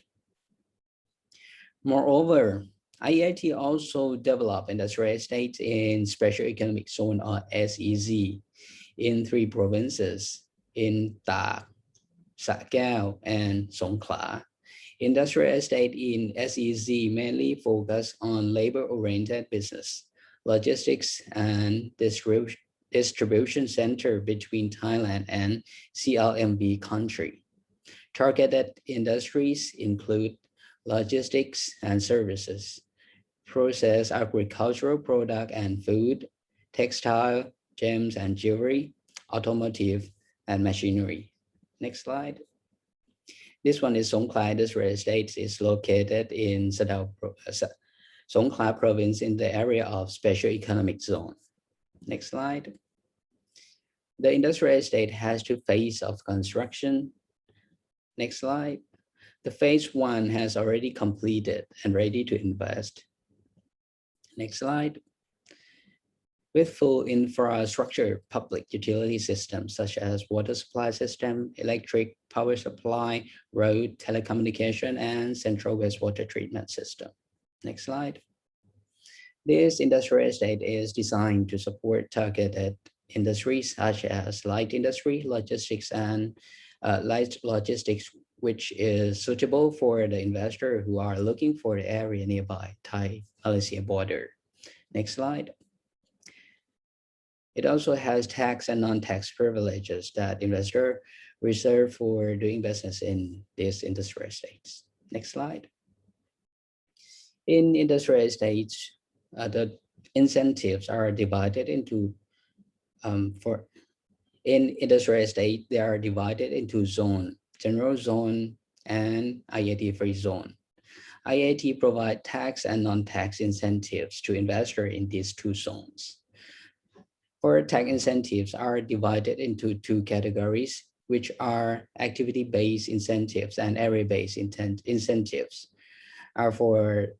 And another one is incentives for SEZ area. Details as shown on the slide. Moreover, IIT also provide Total Solution Center or TSC, which consists of 5 services as following. The first one is focal point service. This service provides investor consultant service for the new coming customers. The second one is one-stop service for developer. We assist new investor to develop new industrial estates. The third one is one-stop service for entrepreneur.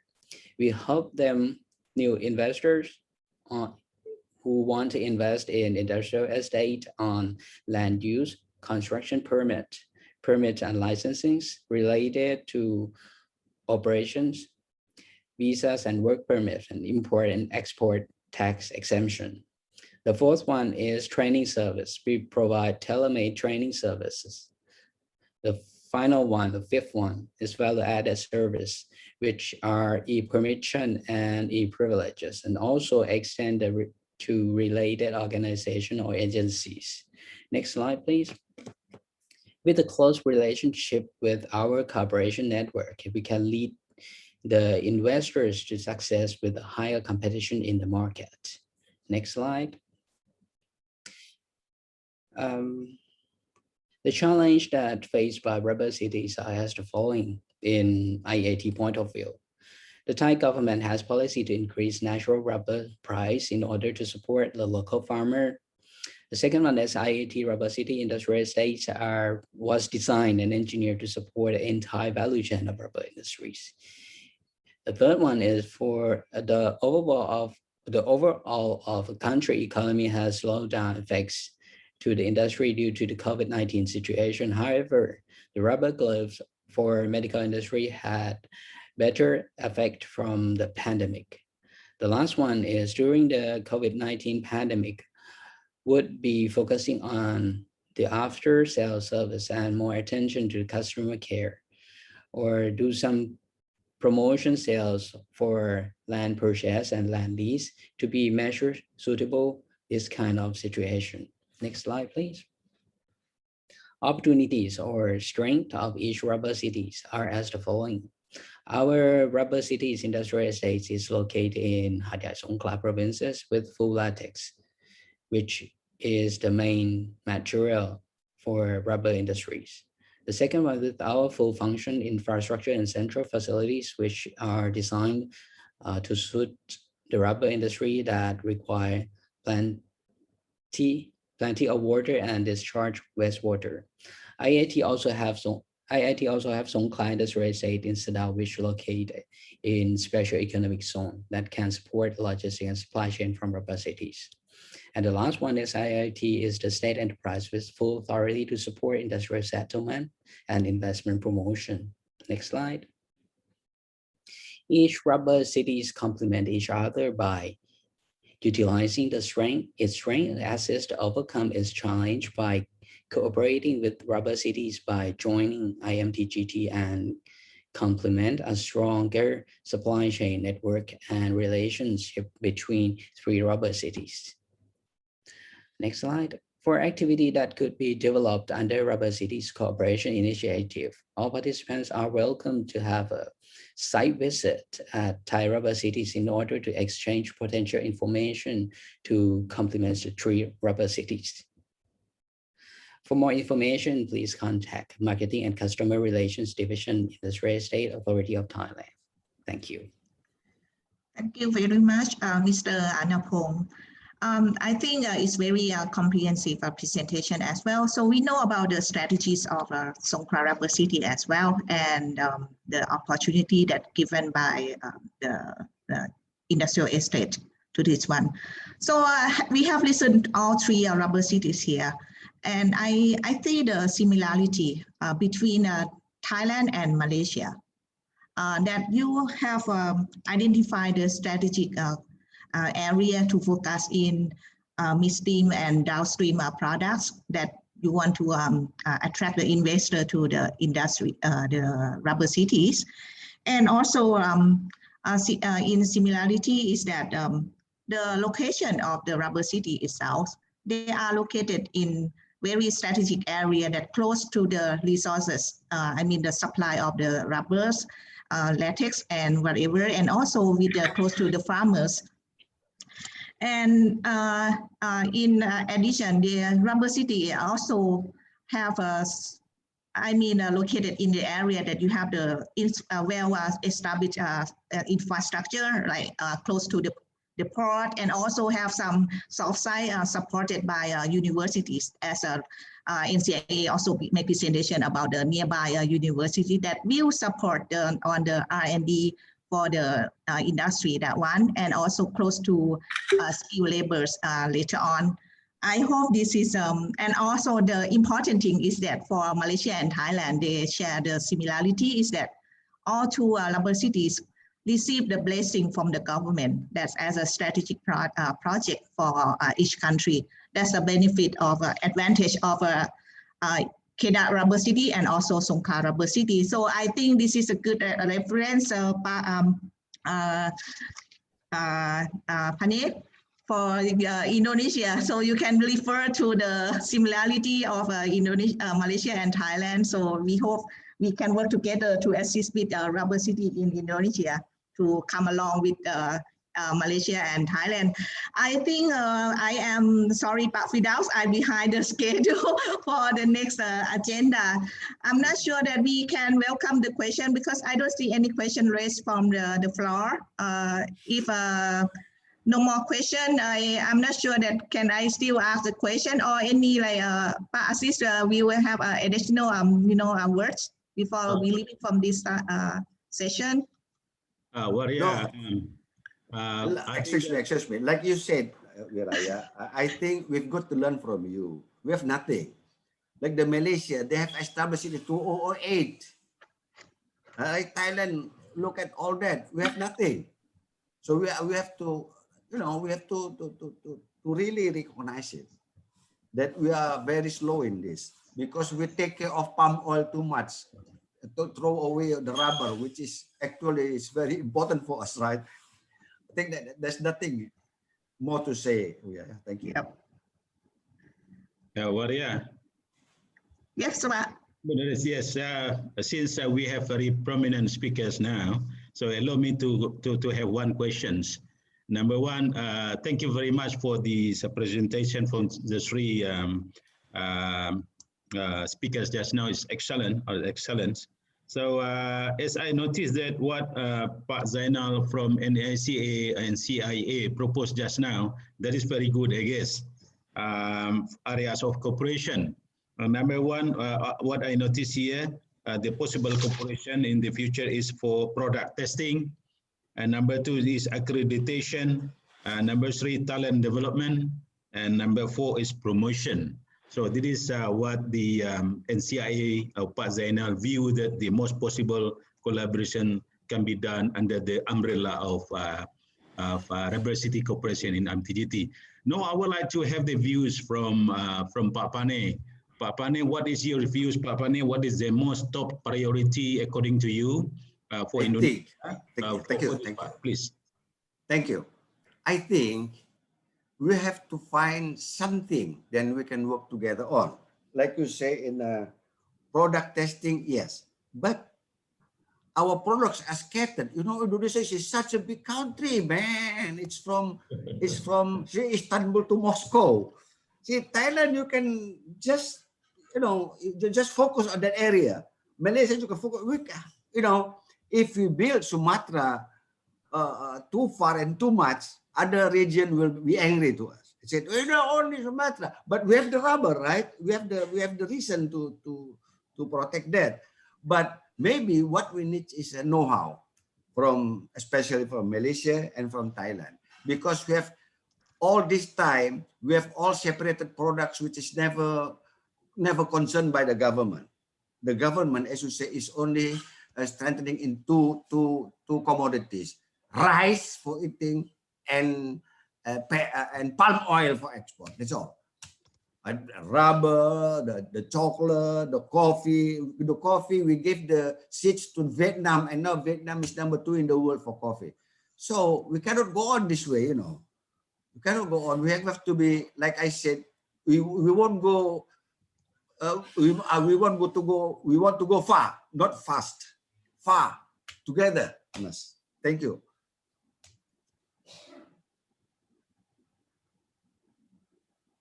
Thank you very much, Pak Pani.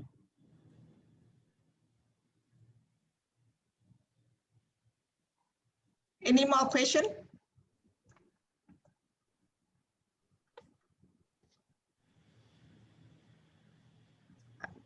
Pak Firdaus, you mute. Yes, Waria. Yeah.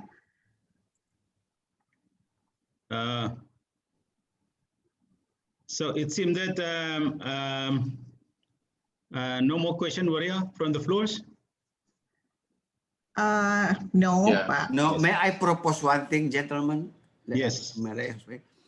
Can we make a school, like instead of Institute for Rubber Technology, to develop all this? Maybe we can use the rubber leaves to change the place of plastic for bags, for instance. We've got to. There's no progress if there's no innovation. That's for sure. Okay, and there's no hope if there's no action. Sure. So we must do that. We have to find one thing that we can. I think education is the best thing because it can unite people. Education is the best thing. So I propose to make a rubber technology for us to develop not only the traditional one. We've got to go further. Maybe look at America. Look at what Branson has made. What they have go to the space, and we're just moving here with. We have to move. This is a changing world. We cannot live as usual now. Look at the pandemic. Just a small thing called the coronavirus, and all the world now are in big trouble. Now we have to find something, Okay. Thank you. Okay, Pak Firdaus, I see one question from the chat box. The question is, what sort of the challenges we see or foresee standing in the way for IMT-GT collaboration to take off? I think, may I invite Mr. Saino to answer this question? What was the question? You can see at the chat box. Okay. So what sort of challenges do we Yeah. standing in the way for this IMT-GT collaboration to take off? I think Pak Pane mentioned just now about the countries introducing protection.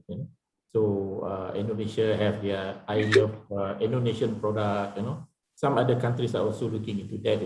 Where they are focusing on their own product as compared to product from other countries or other region. So I think that is one of the challenges that we have to address together as a team. So IMT-GT member countries have to look into regularizing the movement of products, the movement of services between the member countries. If we can agree on that, I think we should be okay in our collaboration. So. Okay, I have last question, Pak Firdaus, if I may. I would like to ask Thailand, Kunapong, please, because now I can see that in Thailand, the plantation area is now covering most area of Thailand now. So you think that this potential a good enrichment to Thailand rubber cities, or it's just how to say that reduce the important role of rubber city in Songkhla province? Well, from the IAT point of view, we are in regarding to rubber cities. We IIT has coordinated as a good relationship with many potential cooperation network. For this case, Rubber Authority of Thailand, or RAOT, can be Thailand's main organization to manage the latex price. Moreover, the more we can influence entrepreneurs to invest in rubber cities, the more latex will be consumed by these facilities, something like that. Okay, very good answer. I think for our session, Pak Firdaus, I thank you very much for panelists, for your, insightful presentation and, discussion.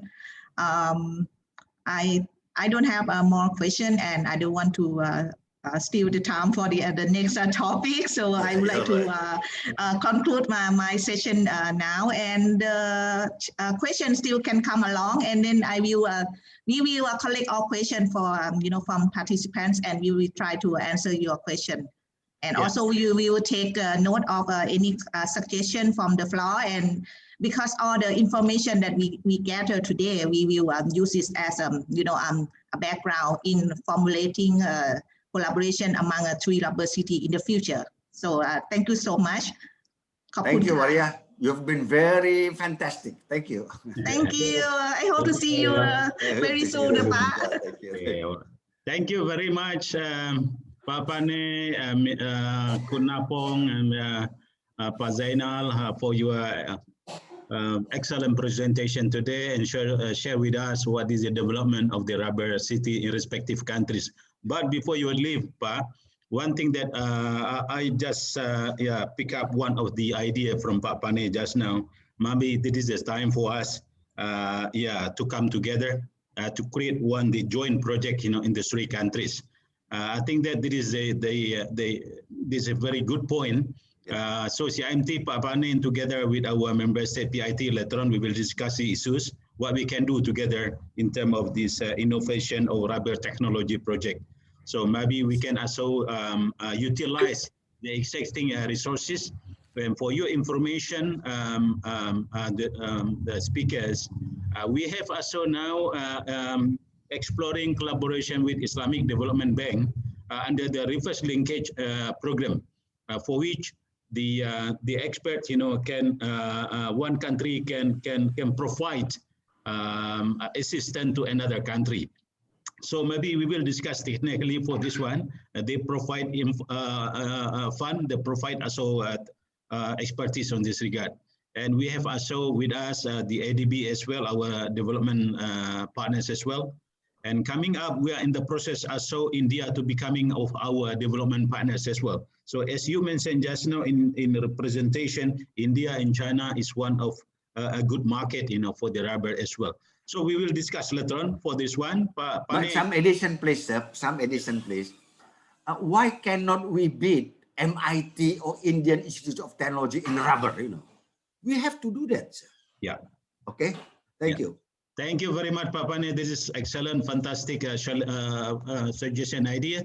So I believe that we to knock this one, and hopefully we will do our best to materialize this one. Thank you very much, speakers. So now I'm so sorry we are a little bit behind schedule now. Now we come to this topic number 2. With us, this session will be moderated by Mr. Muhammad Nawabi Muhammad, Head of Strategic Project NCER. So Nawabi already with us. And also we have the speakers from Indonesia, Ibu Teresa Hutagalung, Ministry of Industry Indonesia, and we have also Dr.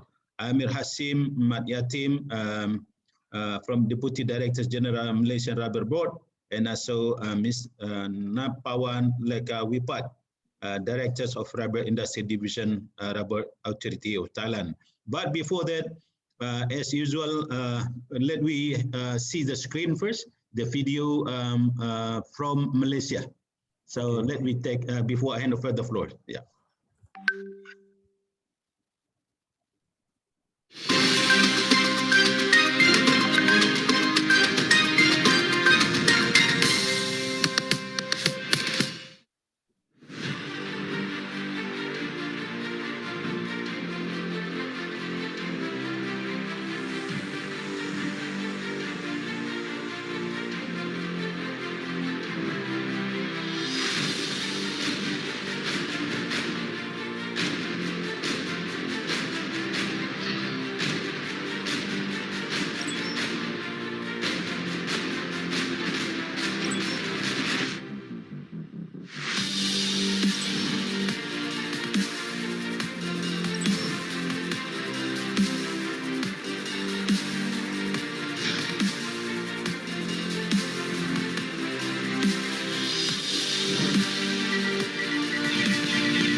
Thank you very much. Excellent video for screen just now. Okay, now allow me to hand over the floor to our moderators, Mr. Muhammad Nawawi Mohammed, Head of Strategic Project NCER. Pak Nawawi, the floor is yours.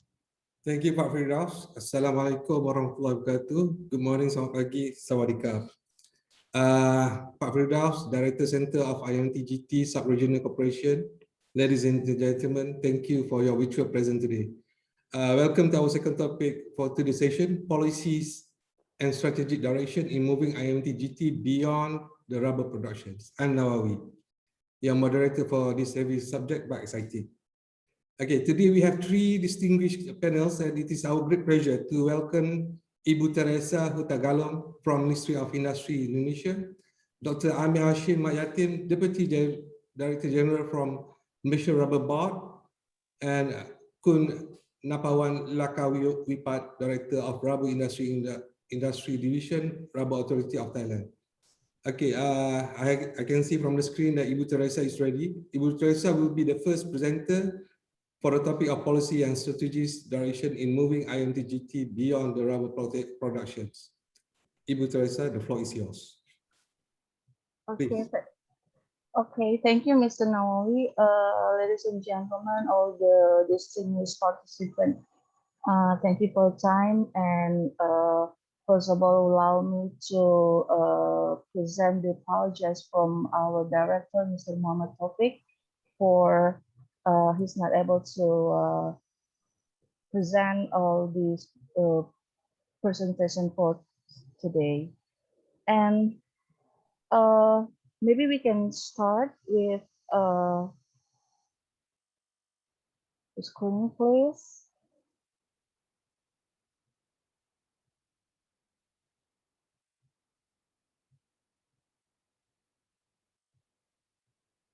Okay.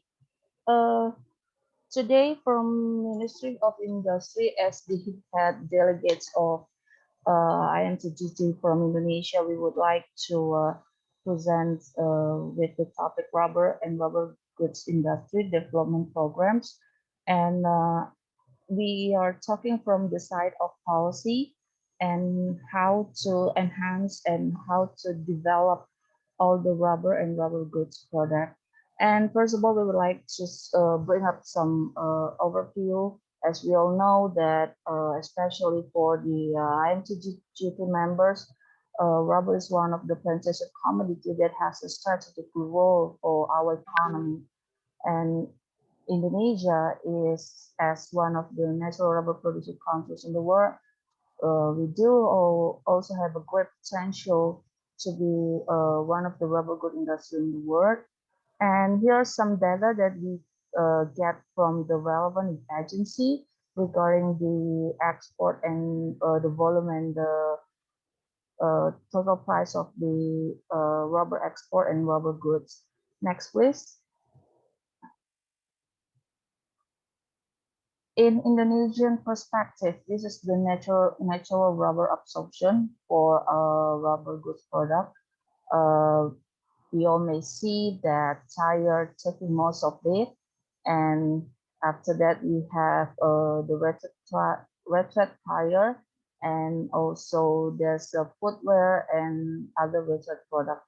Most of the rubber goods product in Indonesia that consume the natural rubber is from this type of products. Next, please. So how about rubber goods industrial development program within the IMT-GT Corporation framework? Next, as we all know that Special Economic Zone CIMT is being chosen to be one of the location for the IMT-GT project, and all the member states do have the same goals, which are creating a facilitative ecosystem for increasing cross-border value chain activities and how to accelerate the transformation of the downstream and midstream processing industries to develop into high-value rubber, because especially in Southeast Asia, rubber is one of the issue that needs to be developed, needs to be improved especially for the sake of our national income. Next, please. So, rubber and rubber goods is one of the industrial main playing in the midterm in Indonesia. The government has been put a very serious concern about how to develop the rubber goods in Indonesia, how to increase the absorption or the usage of natural rubbers for creating the high value rubber goods. And in terms of reaching that goal, we do have some milestone plan that we hopefully can bring up something to enhance the rubber goods product in Indonesia and all the member states especially. In addition to what Mr. Khan said, that CIMT is now only concerned on food and palm industry, and we have to admit that there is not yet a rubber goods industry in CIMT. So for Indonesia ourselves, it's a big challenge for us, because it's like we have to starting from the scratch, but it is possible. It is possible to develop CIMT as a special economic zone, and to improve the rubber goods product in Indonesia. And of course, by taking this, we also need some good cooperation and suggestion from the other member states also.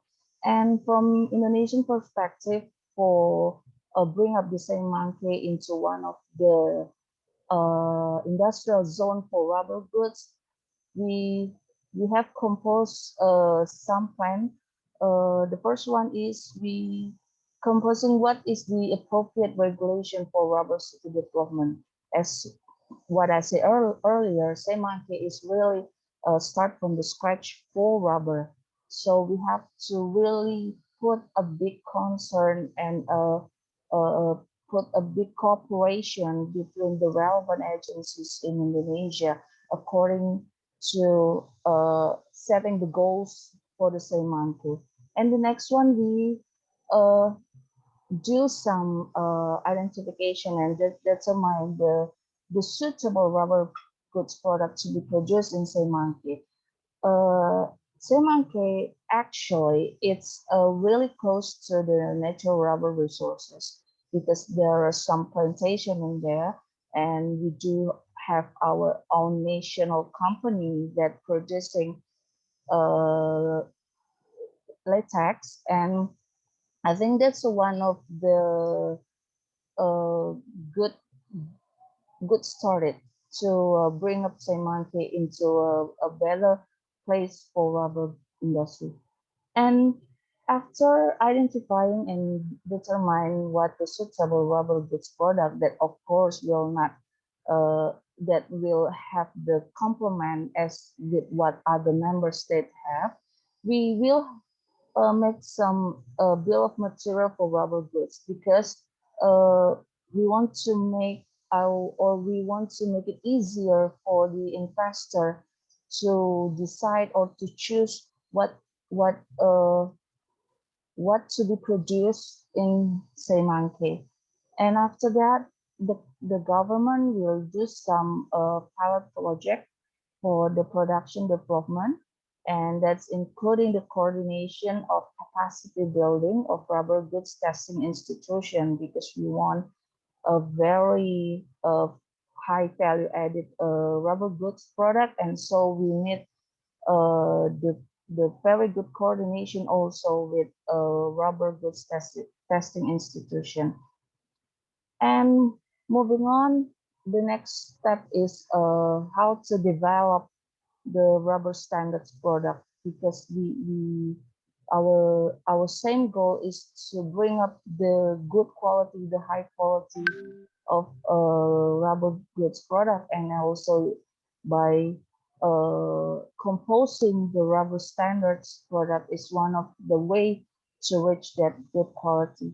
And after that, Indonesian government will work with the investment board to do some investment promotion, as we will present how the situation in Rubber City and how are the companies steps that already fulfill to reaching the investor for especially for rubber goods product in CIMT. And after that, the last thing is the how to develop or how to bring up the product commercial production, and this is one of the most important thing is how to make the good quality product.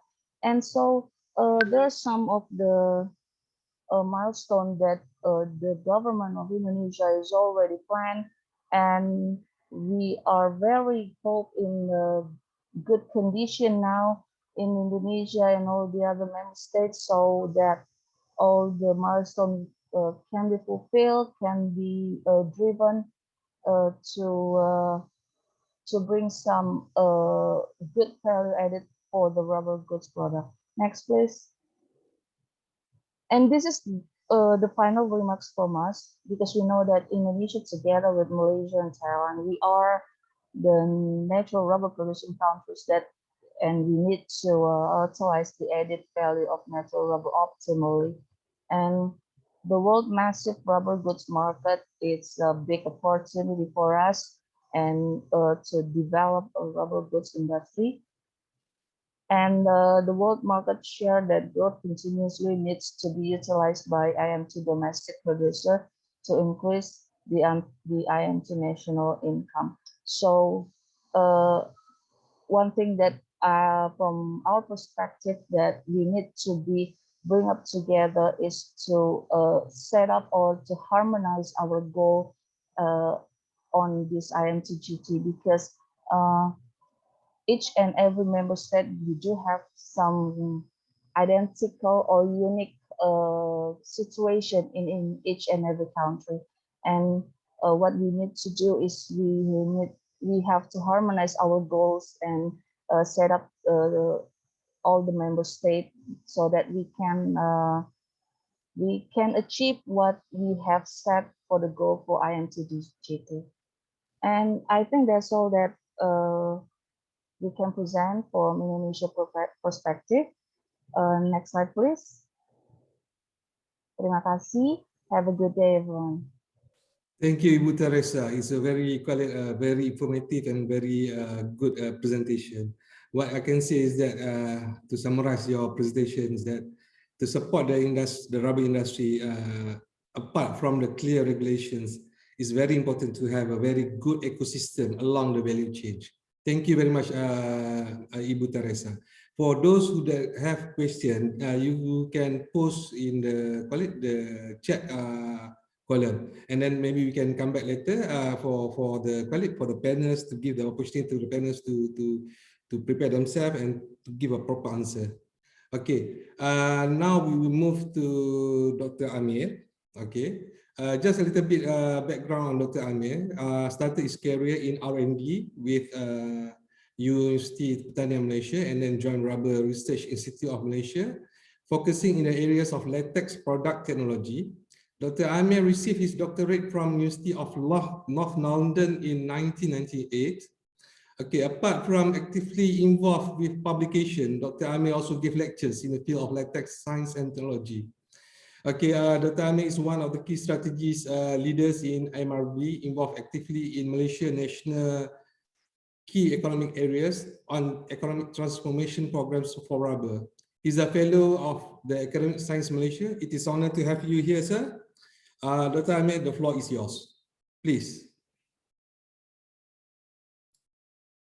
Dr. Amir, you have to unmute your name. It's muted now. Okay, sorry.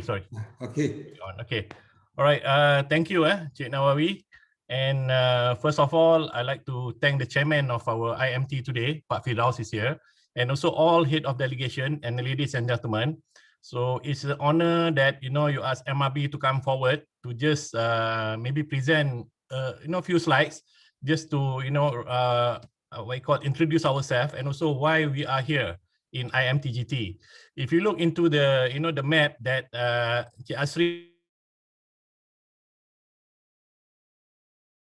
small portion or is a significant portion on this Kedah Rubber City, there's MRB, there's a piece of land there belong to us. So now we just have some office there. So those are our future support for this Kedah Rubber City, so that what we, like MRB, the Malaysian Rubber, will continue to support the rubber industry, and whoever, come to the Kedah Rubber City, they have like a first hand, whatever facilities and, expertise that Malaysian Rubber Board can offer. Okay, can we go to the slide, please? Okay, so today I'm going to share some of the strategies and policies that we hope to to implement in order to make this thing work. So I just want to share some of our history and some of the statistic, why we have to do this. Okay, so go next. Okay, as you see here, this is our rubber industry contribution to our national export. So it's quite substantial over the years.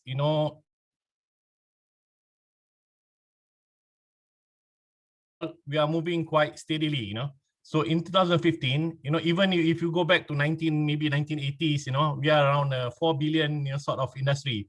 So by the year 2000, we already reached about 30 billion, in ringgit industry, and then we steadily pick it up. Now is in 2020, it's about more of this is contribution mainly from our rubber glove, but we jump, quite a bit. Even last year, our contribution from the rubber glove sector jumped quite, substantially. Okay, but overall, it's quite a big contribution to Malaysian industry. I mean, Malaysian export value. Okay, so can you go next? So this is the statistics for 2020. Okay, Malaysia produced around 500,000 ton, but the trend is declining. You see, the issue on the declining mainly on the rubber price, and also now with all this coronavirus, and those are the issue that we are reducing. But the trend in Malaysia, we are reducing our production.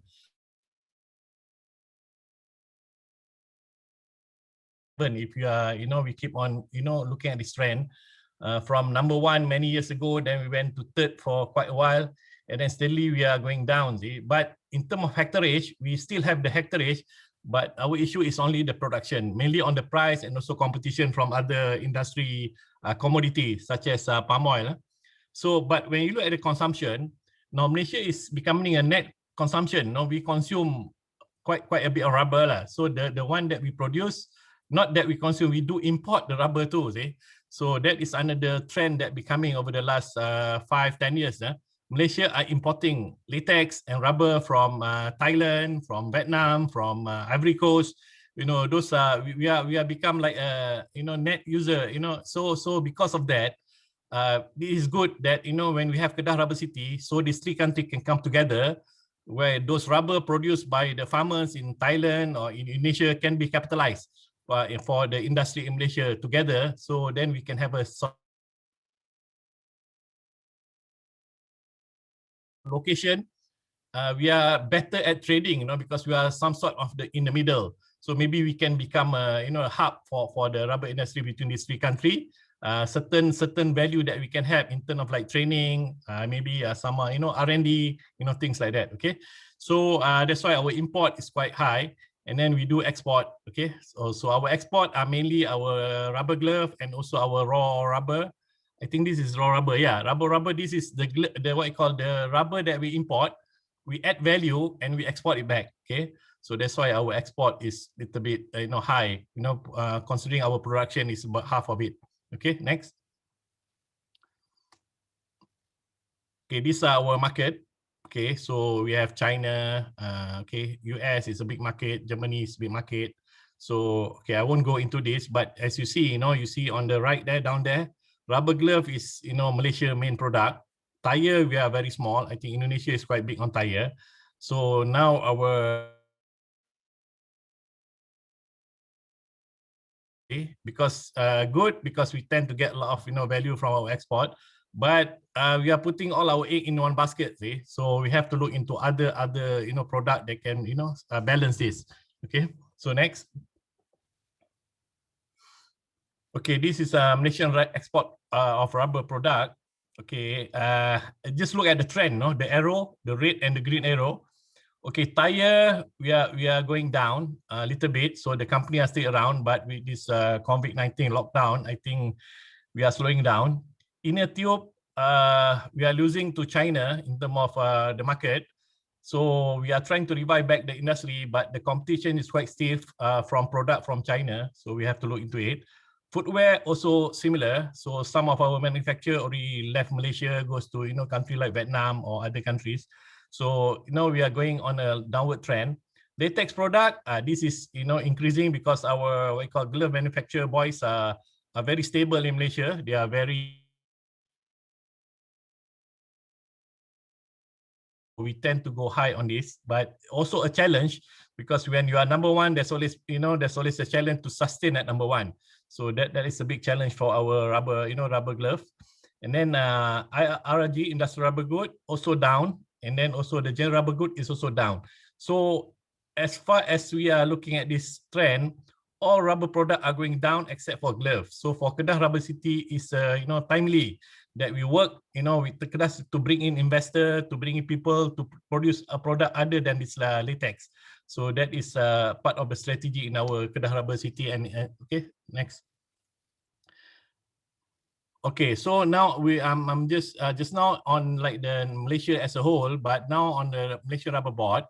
So Malaysian Rubber Board, we have these few of the things that we are looking into. Okay, so we want to make sure our rubber industry are competitive. So by giving technical support services, we also have R&D and some facilities to add values to product. If a consultant team to work on it. And then we have been doing R&D for over almost 100 years now. See, so Rubber Research Institute was established in 1925. So in another 4 years, we will celebrating our 100 years around. See, so so that is how long we've been around. So it's there. So we are quite competent to support the industry. But then again, time change, people change, so, but we still have the name and the expertise and the, history. So we're going to continue to bank on that and also build up our capacity in terms of technical and continuing support the industry. So go next. Okay, so these are a few things that we have to look into. Okay, so, okay, in terms of upstream, we still have to, maintain our upstream. Okay, upstream because these are smallholders related to smallholders. These are farmers. They are people in the village, so they still rely on rubber because not every place we can grow palm oil, and then rubber is quite stable. Okay, I'm like palm oil is not a stable business. The oil the fruits need to be harvested, but like rubber. The tree is there, okay? So as long as you need money, you can tap the tree. But then again, the price is the issue that, Malaysia, Thailand, under ITRC, we are working on it. But hopefully we can get a better, stable price. We have this IMT-GT, whereby, like was said by Pak Aziz just now, and also a few speakers earlier, we have to, have our domestic market. So if have a domestic market, we can get, the supply to our, of this rubber more stable, more demand. With that, we will rely less on the export, and then the price will likely hold. So meaning that if people want to buy our rubber, they have to pay more because we are using our rubber domestically. But then again, there's a challenge. Even the rubberized road, the asphalt, it's a big challenge. To change. So those are a few things that we are looking into. Okay, and then in terms of midstream, this is one of the concerns that we're having now.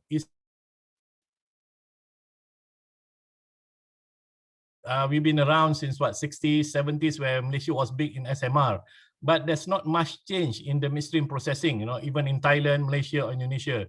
This is how the rubber goes to the downstream. So this need to be looked at. So what MRB is doing now, we are looking is all this environmental impact. That's an issue that we are facing when the city come close to the plantation.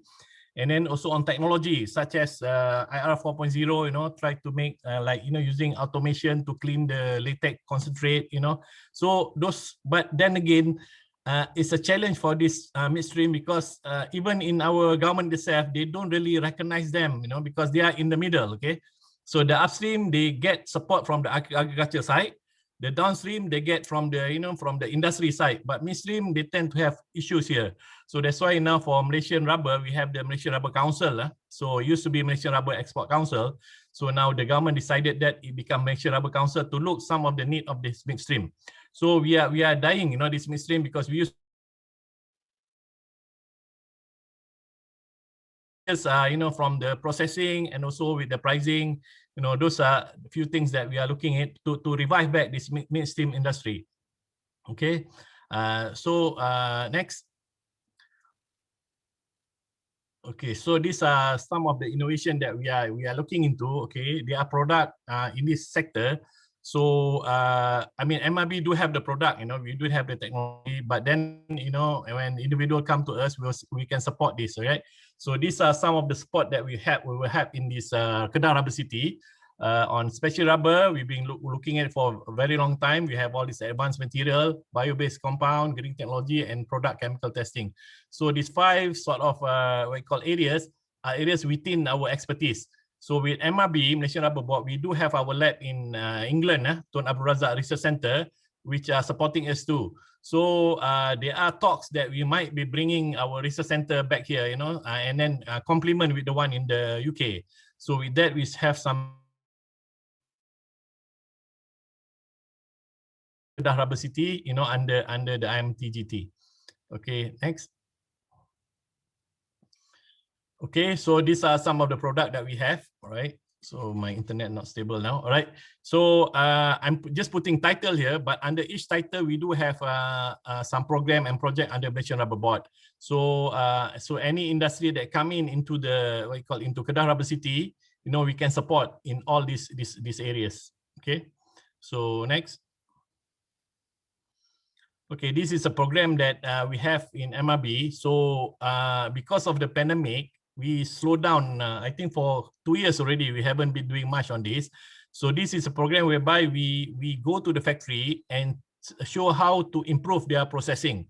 So it was quite popular before. So we are rebranding this. Now we are looking into doing maybe some online sort of consultation, but now we are opening up this what we call the services to globally, you know. Because before we only focus in Malaysia, how that we have in improving product situation, we can open up to Thailand and Indonesia companies, and that will be good, no? So as like in Rubber City, we have the office there. So under certain arrangement, we can have, you can use these facilities that we have, and then we can get experts not only in Malaysia. We can employ experts from around the region to work with us. Okay, so that is one approach that we are looking at to support the Kedah Rubber City. Okay, next. Okay, standard. We are quite, I mean, we've been in here for quite some time. So Malaysian Rubber Board is the standard development body for rubber and rubber product, not CIMT or DSM. So we have contract with them. But now the management is under Standard Malaysia. But most of the rubber standard came from MRB. Okay, we are the expertise here. So this is also important because when you are standard, you have like all these trade barriers. We call economic barriers using standard, things like that. So we can get into all these standard bodies. 45, which is the main ISO committee for rubber and rubber product. So for now, I'm actually the chairman of this ISO TC45. The secretariat is our Department of Standard. And then, so number 2, ISO TC45 SC1, okay, we are the secretariat, okay. And then the other TC that we are secretary, I think Thailand also is working well with us on this ISO, and also on the ASEAN harmonization. So we are working quite together on the ACCSQ. And then also on the condom, ISO TC157, I think Dr. Farida is the chair there. So we are quite strong on this what we call standards, okay. So with standards, it's important for the industry to come along with us, because these are, like it's not a barrier, but it's a, regulation. Okay, so we can regulate this so that, we can protect our sort of, product to be of highly quality, so investor can come to our region. Okay, so also the ASEAN Consultation Committee for Standard and Quality, that is already been established, I think more than 10-15 years already, I think. So of requirement, okay, which is important when we do like inter-border trade. Okay, so like now I think Indonesia are putting some barrier or something like that. So when we're using same sort of standard, our manufacturer in Malaysia can test to that standard, and that good can go into Indonesia more more freely. So those are kind of example that we're looking to. So we have to harmonize all this between these three countries. We have to talk the same language, Even okay, Malaysia and Indonesia, I know we can more or less speak the same language. With Thai also, we need to start learning Thai. Okay, so I'm learning Thai now, so because I have to go there. See, so okay, that's another story. All right, so all right, next. Okay, so these are some of the training that we are working with our MAGMA, which is a Malaysian Association of Rubber Glove. So the president is here, Dr. Supra. So this is one that we are getting rubber training certification for our local competency for for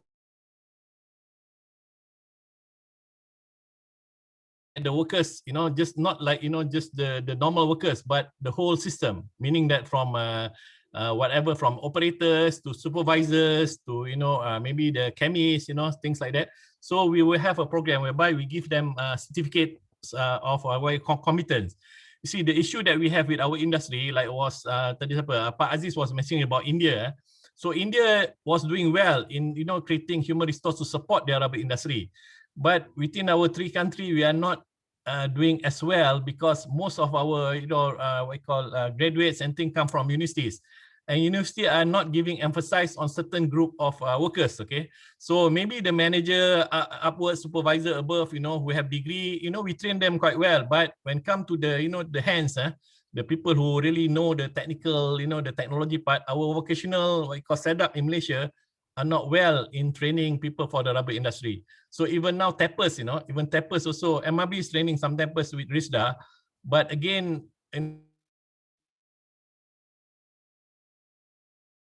by the whole what you call value change in the industry are been been supported in all level.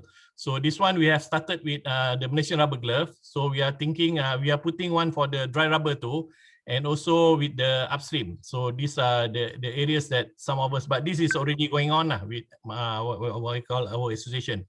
Okay, next. Okay, but again, just to remind, it's an effort from the association with the government agency like us. Okay, so it cannot come alone from the government. Like it was said before, if the government cannot push it without the support from the industry and also from all the relevant parties in the industry.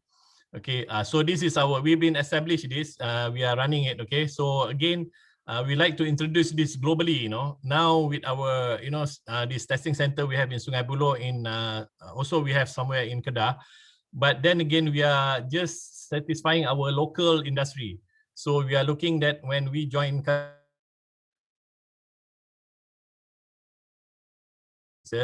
and then with this, we will support the industry.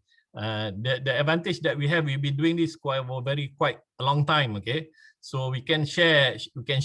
Also, we can, maybe we can look into we can open what you call a branch in Thailand, or a branch in Indonesia with Indonesia to manage it. Like McDonald's. Maybe we can open up a few other places. But we already have the what you call the blueprint, how to do it and things like that. So that also is good if you can share. Okay, next. Okay, this is in summary. Okay, so in summary, at Malaysian Rubber Board. All right. So first of all, since we are the custodian of the rubber industry in Malaysia, we've been around, so but the thing, the world changed, so we have to change with the world. And then again, so that's why we keep on coming up with policies. Before that, we have our IMT-GT and the industry in Malaysia. Them but again, this plan cannot just work, if things keep changing. So we have to keep on be be dynamic. Okay, so once we set a plan, it takes years, and it was said, like our Kedah Rubber City, the rubber thing we start in 2008 or something, long time ago. But still, this is like 10 years down the road, still we have not, complete the task. So when you keep policy and strategies, we have to think, really careful, and then we have to change with the time. Okay, so then again, Malaysia now is on the product side. We are heavily dependent on latex-based product. So we are looking at opportunity for the midstream and other downstream, to expand. So this is a good platform for industry because we are giving them lands, they have opportunities to import products, and then we can work on certain rules and regulations so that they can have easy of business. So this is some of the tool that we are looking at to further our industry, and also to get the people from the region to come in and to support.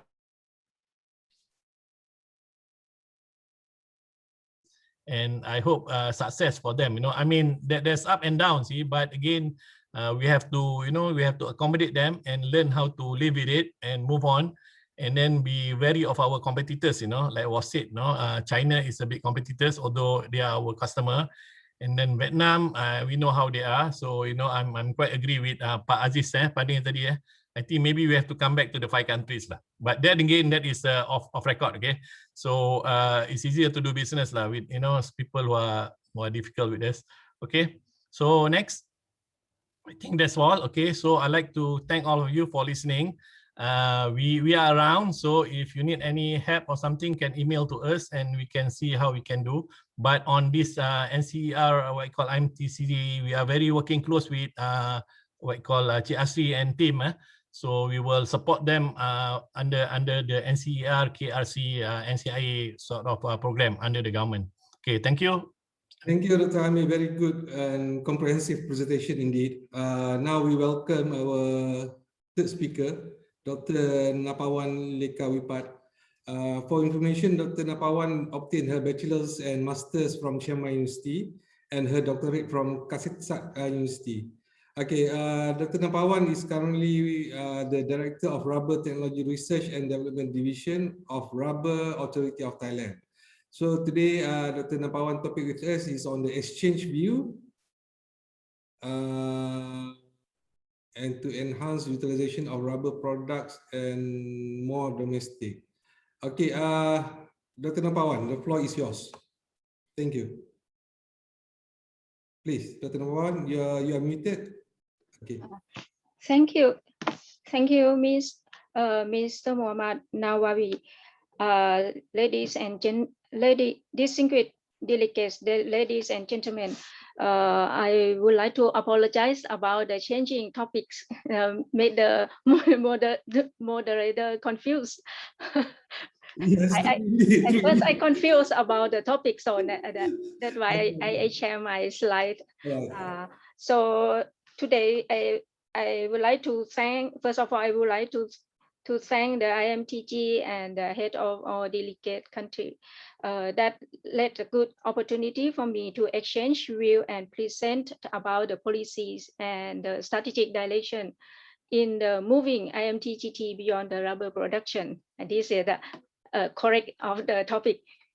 Thank you.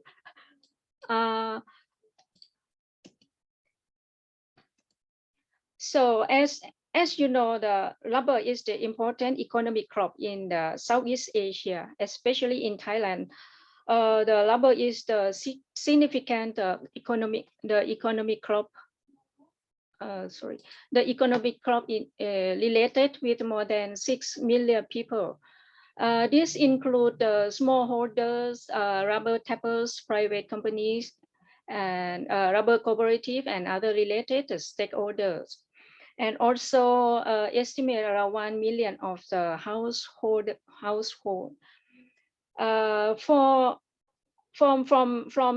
From this, the importance of the economic crop, more than 80% of the rubber products have been exported. That can generate more than 2,000 million baht per year for the income of the country. From this slide, I will present the current situation of the natural rubber in Thailand. Since you can see here, since the 2015 to the 2019, the rubber planting area declined.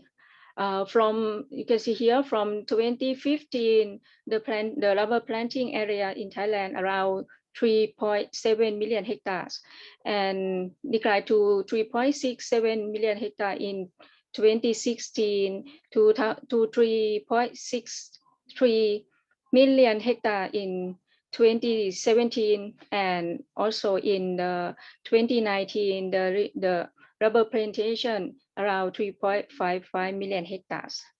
From this rubber plantation,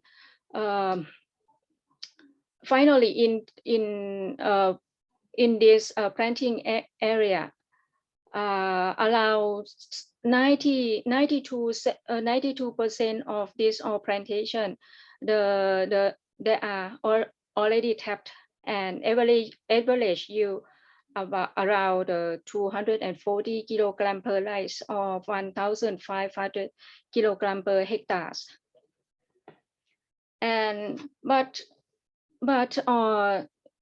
from this in 2019, total rubber production in Thailand allowed 4.85 million tons, but only 84% of the rubber production export, and only 16% of rubber production of the used for the consume as the domestic consumption. This is quite different with Malaysia. For the export value of the rubber material in 2019, in 2019, Thailand exported the rubber products, as most of them as raw rubbers or from the midstream production. These include 40.6 of the mixture rubbers, or around 1.53 million tons. This can get the income around 65,000 million Thai baht. The second type of the raw material that export is STR, bulk rubber or STR. There are 28.8% export. The third is the concentrate latex. This around 17.76% of the concentrate latex. The fourth, around 10%, is the rubber smoke sheet, or 379,000 million tons that I export. The remain consists of the compound rubber and others raw material. For example, the screen box rubber. But from the total export, around 3.79 million tons, and this the value of the exported the rubber products around 181,000 million Thai baht, or if changed to around 6,000 million US dollar. Not only for the raw rubber material exported, in Thailand also export rubber-based product. In 2019, total export value of the rubber-based product around 292 million Thai baht, or 9,742 million US dollar. For this, for the rubber-based product exported, this include the dye rubber product for 67.71%. This contain the vehicle tie rubber hose, elastic thread, the rubber belt, the O-ring for the vehicle or and the inner tube, rubber band, and so on. And the second is around 28.18%. These include latex, rubber-based products. The value added of the export around 79,000 million Thai baht, and the remains is other products. These are around 5.11%. However, there are only 16% of the domestic consumption of the rubber products, or around 85,000 tons. Only this consumed in the country. You can see here that very different from the Malaysia, so that value added of the rubber product or the income is not so high. So that from the situation, there are the government also see on this objective to improve the rubber industry. So the 20 years rubber strategy since 2018 to 2037 already created, and this consists of the 5 strategies. The first strategy is to build a strength for the smallholder and smallholder groups. That means you can see here the first priority of the strategy is for smallholder and smallholder groups. That means we are also concerned about the upstream size also. And the second strategy is to increase the effectiveness and to improve the quality and standard. As the Malaysia, we also not only for the production. Now we try to study more and thinking about of the quality and the standard of the production also. These include the upstream and downstream production. And the third strategy is the research and development of the technology and innovation. For this strategy, the government try to improve the rubber-based product in Thailand and also increase the value added of this product. And the strategy is the number 4 of strategy is to develop the market and the distribution channels. This also we include the physical market and try to find the channel for distribute the new innovation of the rubber product also. And the fifth the strategy is to develop of the supporting factors. From these 5 strategies, they also have the working group to work on this and try to push of the management of the strategy. And from this working group, the chairman is from the department under the Ministry of the Agriculture and Cooperative. For example, for the strategy 1, working by the drive by the working group number 1, that the Director General of the Cooperative Promotion Department as the chairman. And also the strategy number 2 drive by the working group 2 and the Director General of Agriculture Extension Department as the chairman. And strategy number 3 pushed by the working group number 3. The chairman is the director of the National Research Councils of Thailand. And for the strategy number 4 and number 5 working group, chairman of these 2 working group is the governor of Double Authority of Thailand. For this the strategies, we try to work and set a strategy to achieve the 5 goals or 5 aims of the achievement. The first is the try to achieve the rubber planting area, to reduce the rubber planting area to, you can see from the former slide, around 22 million, right?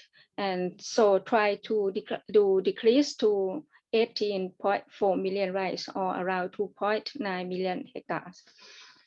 And the second goal is achieve efficiencies of the rubber production from to average yield to 240 kilograms per ride, or 1,500 kilograms per hectares, and try to increase to the 360 kilograms per rice, or 2,250 kilograms per hectare. And the third is share of the domestic consumption to 55% of the rubber products, increase from 16% of the domestic consumption. And also try to increase the export value added, that can increase the income not less than the 800,000 million Thai baht. And the last goal is to try to improve the rubber smallholder revenue to the 19,800 million Thai baht per ride per year.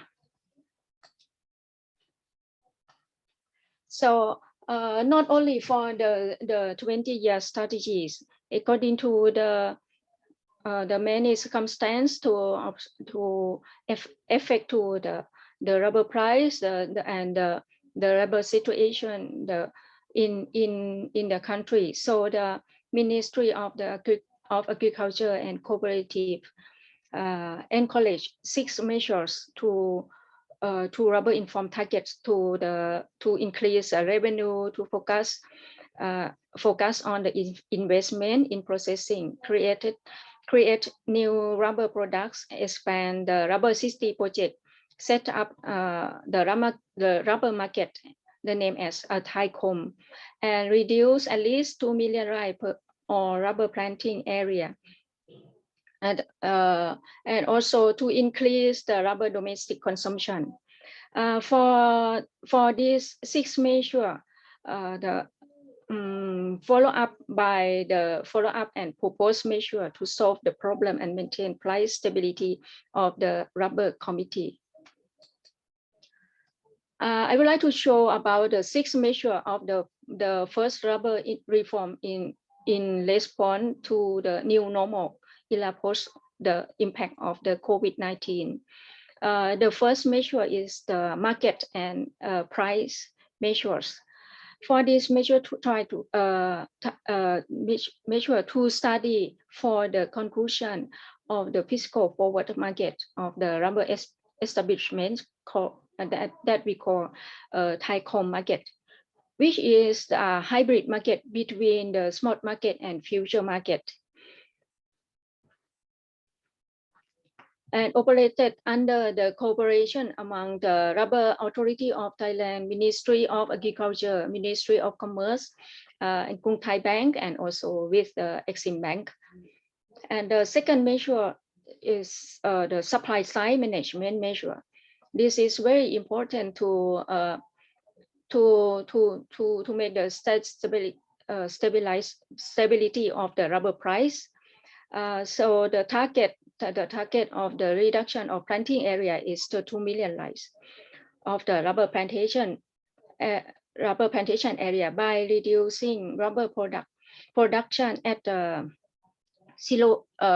We try to reduce at around 2,000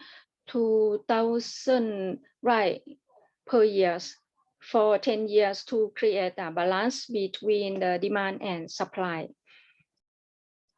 And the third is the demand side, that we know the importance of the value added of the rubber products. So the extension of the other key markets and initiation of the new market for the to resolution for the for rubber authority of Thailand. We have planned to organize the rubber expo on the virtual to find a new channel of the market and also make the matching of the business in maybe in the end of this year. And the fourth measure is the market and price measure. So about the fluctuated of the rubber price, the measure that urging to the investment in the rubber city and area, not only the rubber city at the Songkhla province, but also include the areas near the source of the rubber production, as well as the expediting the study of the rubber complex. And the number 5 of the measures is the reduce rubber stockpiles measure. As you know, Thailand have the stock of the rubber, but Rubber Authority of Thailand proposed the guideline for the managing rubber stock outstanding over 100,000 tons. And the last for the number 6 of the measure is increasing income measures. That means the Rubber Authority of Thailand is assigned to expand the integrated agriculture encouragement to increase the revenue for the smallholder and smallholder groups. That means we not only to trust or only use the advantage from the monocrop of the rubbers. So that means smallholder can not only receive the income from the rubber trees, but also from the intercropping and also from the another crops, for example, palm oils or the local plant in that can be planted in the rubber plantation together with the rubber trees. For the government's views on the development of the IMT-GT rubber cooperation to support the target in the development of the rubber city. That means the government also concerned about the collaboration and to develop the working together in the rubber city. They also follow the strategy. The first as the investment, try to increase or to improve the investment of the rubber in the rubber city and areas near the rubber plantation. That means not worry about the supply. We also we have the abundance of the rubber production around the rubber city and even in the Songkhla rubber city and also maybe in the Nakhon Si Thammarat rubber city, and also increase the domestic consumption. This is very important. That means we can stand on our legs, not only think only for the export of the raw rubber material. So before we can increase domestic consumption, that means we have to encourage the research and development for creating the rubber innovation. If we have any new innovation about the rubber products or the technology, as the Malaysia Rubber Board, I think that can increase the domestic consumption and also value added of rubber product, even used in country or export to our country. And the last one is the IoT or Rubber Authority of Thailand organize an innovation contest for the rubber product by linking with the architect and innovation center. to promote rubber products and to increase the value added along with the income to smallholder and smallholder groups.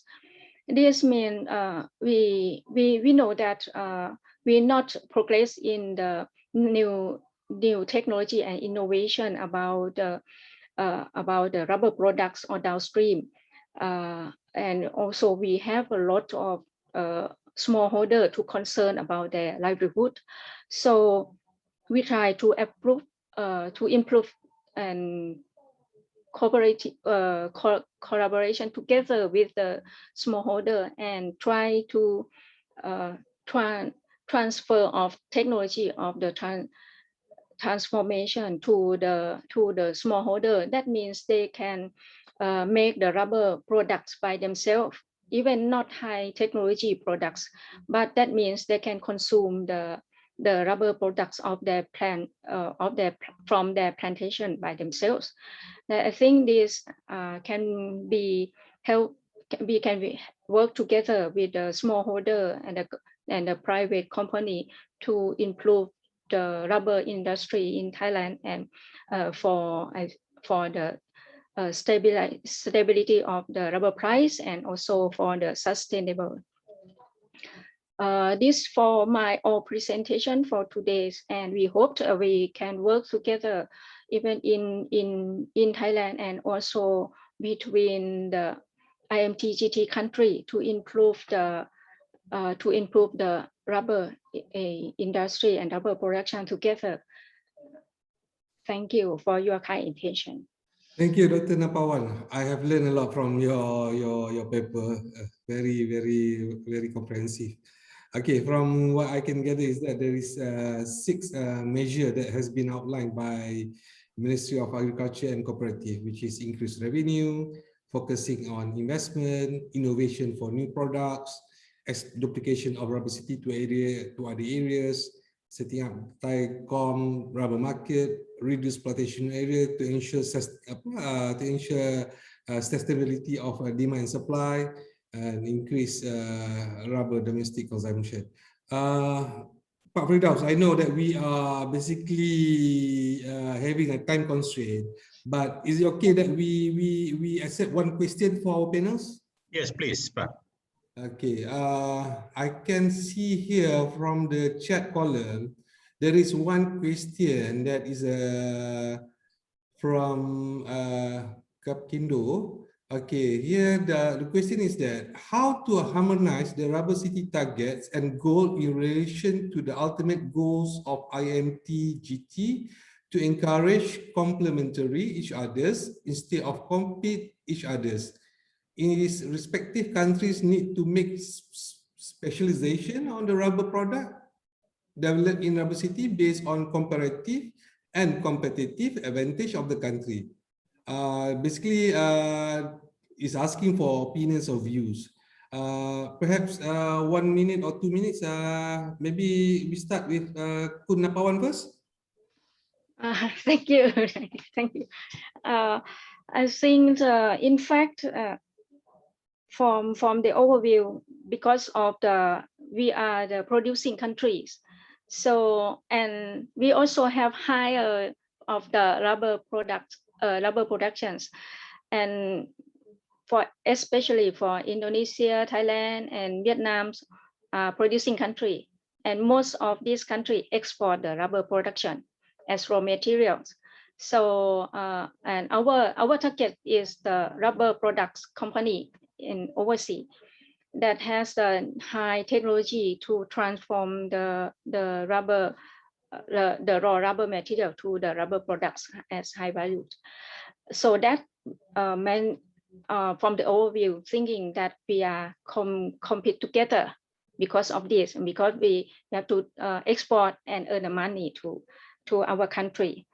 But I think for the collaboration, we can work together. In fact, overview, like we compete together. What for the researcher and the working group, we have the good collaboration. We have also have the good collaboration for the research and development, and and also we try to find a way to how to keep the stability of the rubber price. So I think this is a good opportunity that we can work together under the IMT-GT platform, and we have the rubber city, and we can put our research development innovation into that, and it can improve the investment in that rubber city, and also can increase the value added of our rubber production. Okay. I think this can keep us to go together with the sustainability of the rubber industry. Okay. Thank you. All right. Ibu Teresa, what sort of challenges do you foresee standing in the way of this IMT-GT collaboration to take off? For the collaboration for the IMT-GT, I think IMT-GT we have the rubber city. No, Dr. Nambawa, I'm sorry. I'm so sorry. I'm asking Ibu Teresa. Oh, sorry. It's okay. I'm sorry, Mr. Nawawi, can you repeat the question again? Just asking, what sort of challenges that you foresee standing in the way for this IMT-GT collaboration to take off? Okay. The biggest challenging, I think, is it's in line just what Mr. Henry asked in the chat. Is it how to harmonize? I mean, harmonizing all the three aspects of the member state, it's quite a big challenge now. For example, each of the member state, we have our unique product from each of our country. So we do also have our individual country goal, and so that for stating the IMT-GT, one of the things that we have to make in one voice is to be harmonized. I mean, Indonesia, Malaysia, Thailand, we have to set our together goal, and instead of our individual country goal. So it is quite a big challenge, because all of us, we do have our needs for our countries, and by working together and collaborating and doing something like this, I think that's one thing for like knowledge transfer for all the member states. Okay. Thank you, sir. Okay, before I hand it over to Pak Firdaus, I think because we have another topic that we have to go through, I would like to thank you, express my sincere appreciation to our distinguished guests. Thank you very much. Till we meet again, stay safe, everyone. Over to you, Pak Firdaus. Thank you very much, Pak Muhammad Nawawi, for your skillful in moderating the session. I think that it is indeed very interesting discussion under the topic policies and strategic direction in moving IMT-GT beyond the rubber production. So thank you very much, Pak Nawawi. We may have another opportunities to discuss further with our speakers. So the next, we are so sorry, we are a bit late behind schedule now. So the next topic in our program is enhancing the competitiveness of sub-regional rubber industry to meet requirement of dynamic market. This is very important for us within the context of IMT-GT sub-regional cooperation. So thank you very much for Syarian Haraba with us, who is going to be the moderator of this session. But before I hand over the floor to Pak Syarian, let we see what is the video from Thailand, this one, please.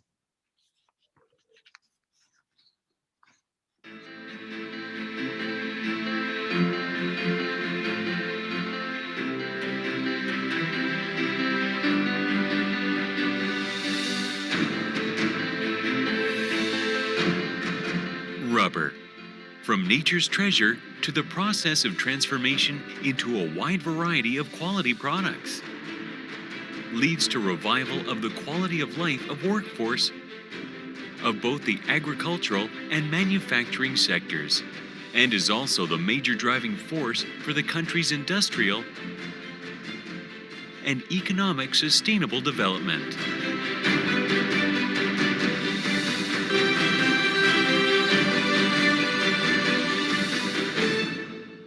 Because we foresee the excellent potential and readiness of Thailand as a source of quality raw materials as the world's #1 exporter of natural rubber. The Industrial Estate Authority of Thailand has initiated the Rubber City in hopes of developing the potential of Thailand's rubber industry to increase the use of raw materials and create added value for the rubber industrial sector, to raise Thailand from a major exporter of raw rubber towards becoming the industry leader in the production of rubber for trade and the biggest rubber investor in the ASEAN region.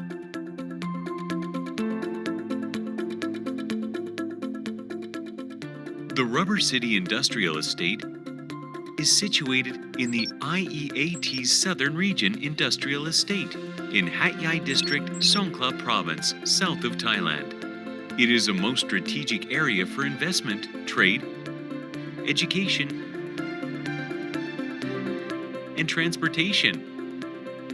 It is the economic gateway of Thailand's south and, most importantly, a flood-free area, close in proximity to the highest quality raw material sources and the region's major rubber markets.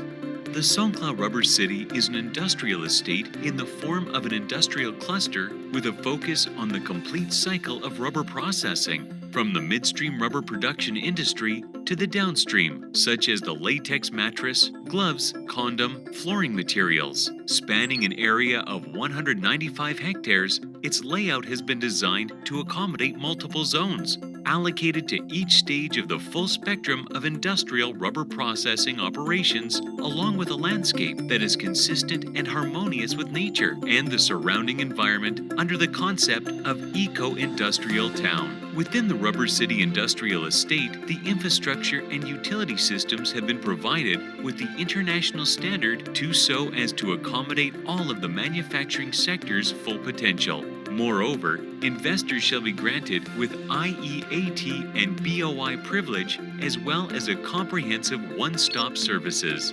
Electric system, 3 water reservoirs, plumbing system, wastewater treatment system, a full-fledged telecommunication system, and integrated security with CCTV cameras covering the project areas. The Rubber City Industrial Estate will be a model for the development of a rubber industrial cluster through the cooperation of agricultural institutions, educational institutions, private associations, and the central rubber market to create added value and convenience for investors.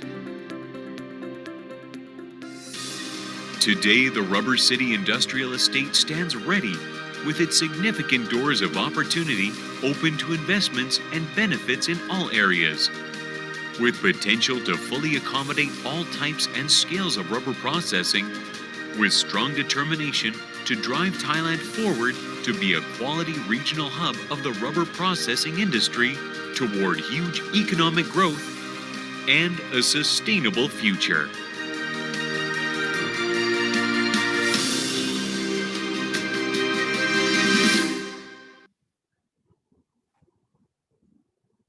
Thank you. Thank you very much. Fantastic video presentation. Now I hand over the floor to Pak Sarian Harabak. Pak Sarian, please take the floor. Thank you very much, Pak Firdaus. First of all, I would like to thanks to Pak Firdaus Dahlan, the Director of Center of the IMT-GT, and also Mr. Hasri Hassan, the COO of the Northern Corridor Implementation Authority in Malaysia, and also Dato' Ahmad Zamri Khairuddin as the Director of Regional Development Division, Economic Planning Unit of the Prime Minister of the Department of Malaysia. And we are come to the final topics, topic 3 of today's. We are seeing that we have 3 speakers from Indonesia, Malaysia, and Thailand. And our topic for the last discussions today is the enhancing the competitiveness of the sub-regional rubber industry to meet the requirements of the dynamic market. And we're expecting that each member country may share their views on the market needs and demand, which enrich the IMT-GT rubber cities and rubber cooperations, which include the impact of COVID-19 on the industrial rubber market in the respective countries. So without further ado, I would like to introduce our speakers from Indonesia, Mr. Arif Ramadan, the Research Center for Rubber Technology from the Indonesia Rubber Research Institute. And next, the second speaker is Ms. Angela Chan, Deputy Director of Marketing and the Development Malaysian Rubber Council. And the last speaker is Mr. Sorakit Mambu Pachati, the Deputy Secretary General, the Federations of the Thai Industry. So, ladies and gentlemen, distinguished participants, good afternoon. Selamat sore. It's in Malaysian time, it's already afternoon. And Swadi Tonbai for Thailand. And without further ado, I'll give it the screen to the first speaker, Mr. Arif Ramadan. Pak Arif, the screen is yours. Thank you, Mr. Saharian Harahap. Good afternoon, ladies and gentlemen, distinguished speaker, all of distinguished speaker and participant. In this moment, I will to share about the enhancement of competitiveness of the rubber industry, especially facing with the COVID-19. Can I get the slide maybe from? Okay, thank you.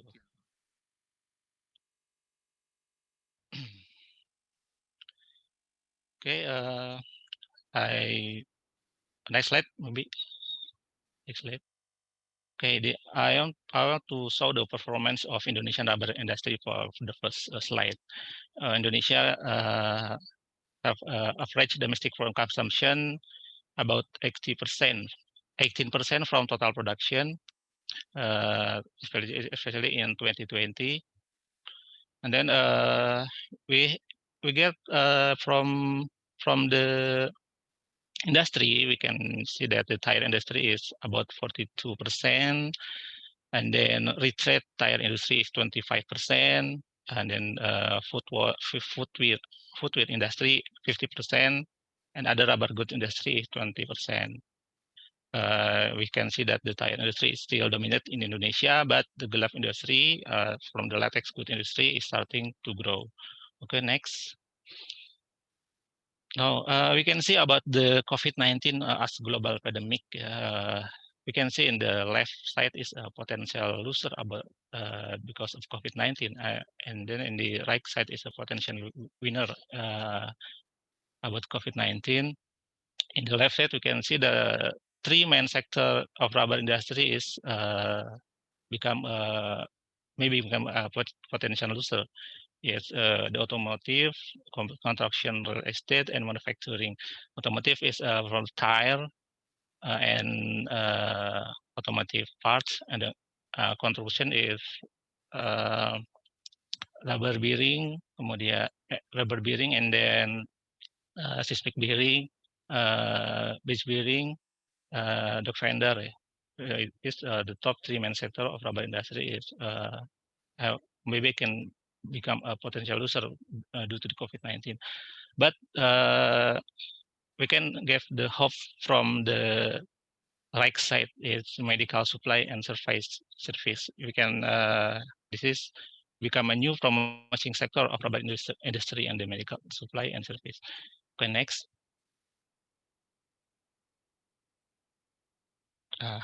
We can see that from the graphic that rubber market demand due to COVID-19 global pandemic, the medical glove demand, this is from for the medical glove demand is increased sharply due to the occurrence of COVID-19 global pandemic.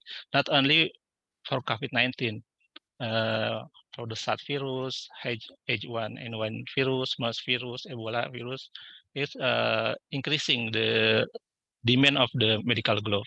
So its impact on the increasing demand for concentrate latex. Okay, next slide. And then now we can see the current situation of local latex industry in Indonesia. We can see in the graphic that the import volume is more than export volume of latex concentrate. So it give a negative balance for Indonesia. In 2020, we have only 6 latex concentrate producer in Indonesia.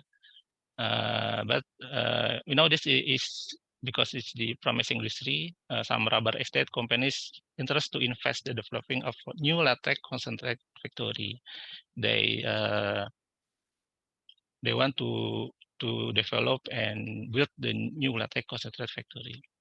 The local concentrate product be used to supply other leather good industry, and again for the other product we can make rubber thread, rubber band, and condom for the latex concentrate factory. Next. This is we can see for the thread, condom, and latex glove. The export is less than the import of then the balance is not good from Indonesia for H code under rubber thread, condom, and latex. Next. And then we can see the one by one about glove industry, condom industry, and rubber thread industry. From the glove industry, mostly use import and natural rubber latex concentrate or synthetic latex as raw material, and natural rubber glove production to meet the need of domestic and export market. And then the Arista Latindo is one the major market player with capacity of 200 million pieces per month. And then from the condom industry, the supply of latex concentrate can be felt by local industry and holding PTPN group. Domestic market prefer to use imported condom since it's more attractive and more variation. PT Mitra Raja Wali Banjaran is the major market player with capacity 300,000 gross per year, but due to unsupportive distribution and marketing system, so the product is devoted to meet the government program.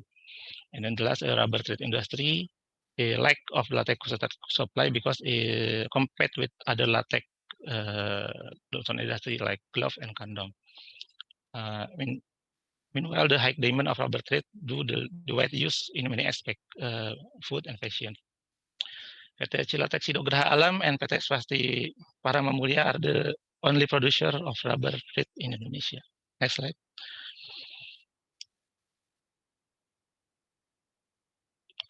We have a potential business collaboration. Business collaboration is creating purposeful connection both internally and externally to achieve goal of solve problem through sharing varied skill, set strength, and perspective. Business collaboration linked by adopting triple holic concept: industry, R&D institute, or university, and government. This concept could accelerate the acquisition of innovative product in the industry. Indonesia, the triple halic concept implemented by us IRRI, Indonesian Rubber Research Institute, and then Batan, Atomic Agent of Indonesia, and Mitra Raja Wali Banjaran as the condom factory, and then PT Muana Udina Harmoni as a marketer, supported by Ministry of Research and Technology in developing irradiated latex as raw material for non-allergenic and then non-carcinogenic, eco-friendly, and latex condom. This triple helix can be emulated for the development of other rubber product and with other countries too. For example, rubber research as well with Thailand and Malaysia. Next slide.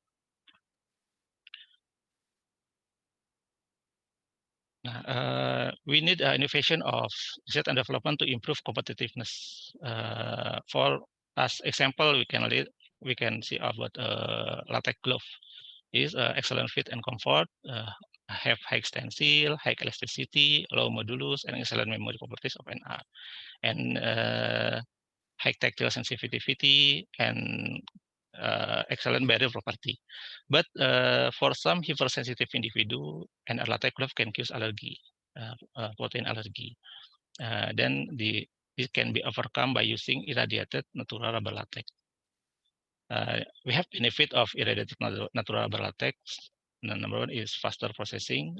We did not need maturation like a compound vulcanization, and then with no protein allergen because the irradiated can destroy the protein, and then the no carcinogenic substance because we don't need to use the compound with have carcinogenic like accelerator, and then longer storage time of latex is very good for storage time, and then high local content requirement because we didn't need accelerator and then make a chemical, the other chemical for the vulcanization. Irradiated natural rubber latex is highly potential to substitute by synthetic latex. Can substitute the synthetic latex or nitrile in the manufacturing of latex wood, value and medical glove or condom. It can improve competitiveness of natural rubber latex health product compared to synthetic latex health product, especially for Europe and United States market, which have hypersensitivity problem with natural rubber latex. Next. This is we can see the production process of condom by radiation vulcanization from the if we use chemical vulcanization, we need compounding and we need maturation and vulcanization, and we need colloid mill. But with radiation vulcanization, we can cut the process from we irradiated the natural rubber in the irradiated factory, and then we can supply to the factory without added of the chemical. We can mold, dry, and then packaging. This shorten the process of the in factory. And then next.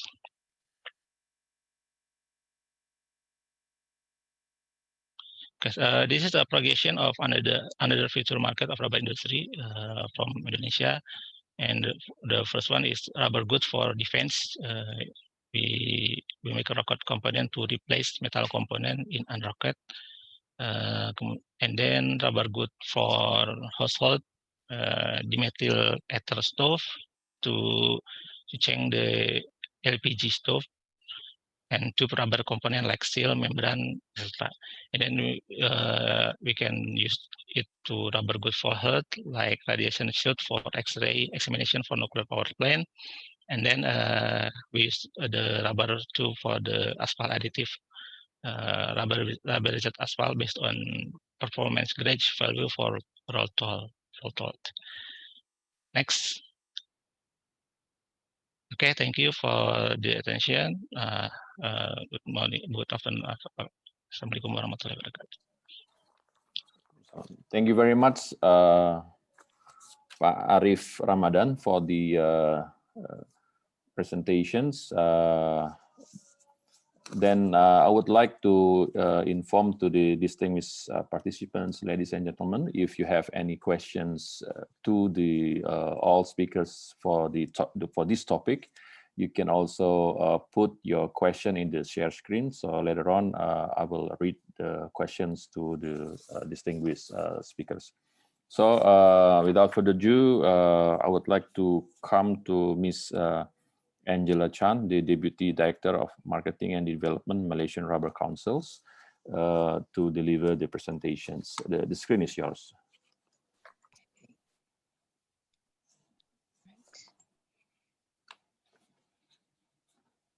All right. A very good afternoon. Thank you, Pak Sharian for the introduction. A very good afternoon to Honorable Chair, esteemed participants, ladies and gentlemen. Today, I will be presenting a brief overview on the industrial rubber products market.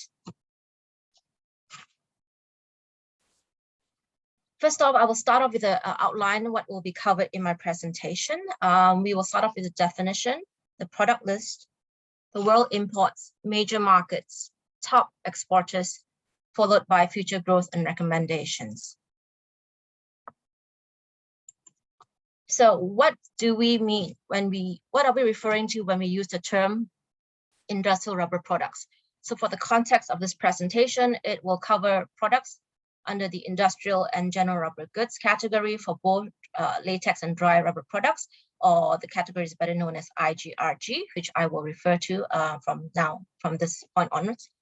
For the purpose of this presentation as well, we have included tires and retreaded tires, as tires is one of the major rubber products for all three countries. Next, we have the list of products for IGRG. As you can see, IGRG covers a wide variety of sectors, including automotive, transportation, construction, just to name a few. And likewise, the list of products themselves also cover a wide spectrum ranging from automotive and construction sector products such as rubber hoses and seals to household and consumer products like toys and sporting goods. And if you look at the my slide, you will see it's actually a image of a seismic bearing, which is a structural bearing used for earthquake mitigation. And this is actually a product that was invented by Malaysia, by the Malaysian Rubber Board, with a cooperation with the University of California, Berkeley in the 1970s. Next, we have the world imports of industrial rubber products. Here we show the top 5 IGRG and tires. And the reason why we show the top 5 IGRG is the top 5 products actually account for more than 90% of total rubber products. Sorry. And if you look in terms of value, the biggest product category would be tires, with close to almost 56% of the value in 2020.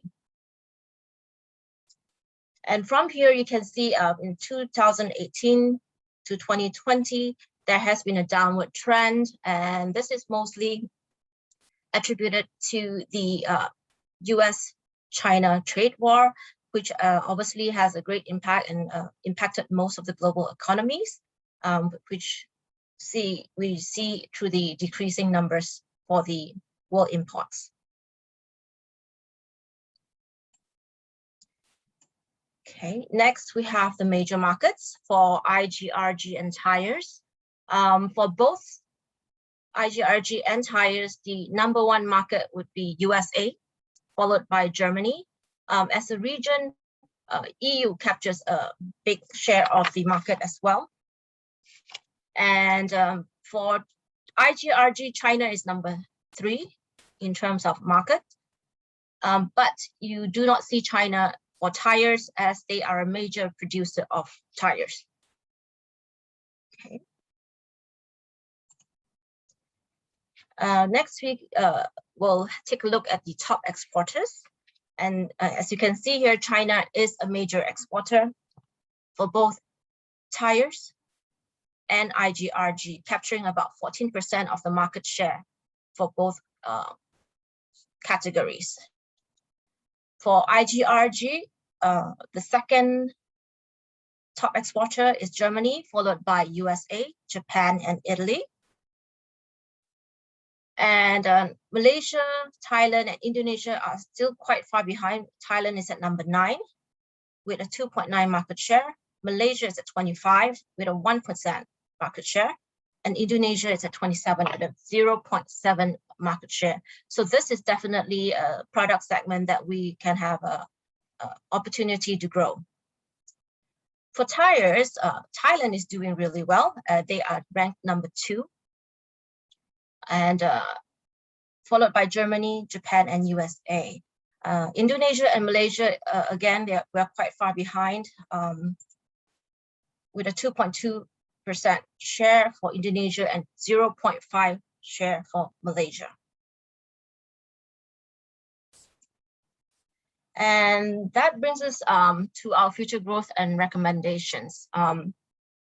As you all know, the world is still struggling with a COVID-19 pandemic, which has greatly impacted our demand for industrial rubber products due to the restrictions and lockdowns and various restrictions being put in place by global countries, globally by countries worldwide. This has affected the industrial products demand greatly as they face lockdowns, production shutdowns, as well as lower consumer market demand. However, we see this as a temporary situation. We are all hoping, obviously, that this will be over soon.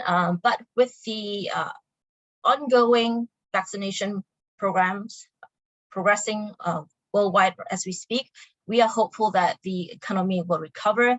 And with the expected recovery of the economy, certain key IGRG products, such as hoses, beltings, auto parts, etc., are expected to continue or resume at high demand, at least for the next few years. And this is in part due to the demand that was expected from the spending by local governments to spur their local economies. And as such, construction industry is also expected to grow at a CAGR of 4% from 2021 to 2023. Another aspect that or area that we see potential would be anything that to do with the green and clean initiative. This is in line with consumer demand, as we see more increasing a bigger market for electric vehicles, which is projected to grow at a CAGR of 27% from 2021 to 2030. So the future and opportunity lies in rubber products that cater to new technologies, such as green building, modular, prefab construction, smart cities, and other green-related or driven industries. So for the future development of IGRG products in the Indonesia, Malaysia, Thailand growth triangle, we could perhaps cater more towards environmental friendly, recyclable, and lighter materials. The keywords here would be sustainability and eco-friendly materials. And we have an advantage for the natural rubber products because inherently they are more eco-friendly and biodegradable products. And with that, I come to the end of my presentation. Thank you. And I pass the floor back to our moderator. Thank you. Thank you very much, Ms. Angela Chan. That's very fantastic presentations. There are several questions that I would like to ask later on. So we will move to our third speakers from Thailand, Mr. Sorakit Mambu Pachati. I think you are ready for your presentations. The screen is yours. Okay. Good evening, everybody. Thank you, Case and participant. Firstly, I would like to tell you that I got these issues and trying to think about it because I'm from the Federation of Thai Industry. So we're supposed to be concerned and think about the possibility in terms of marketing. Okay, next, please. Firstly, we're supposed to be understand and position the rubber, right?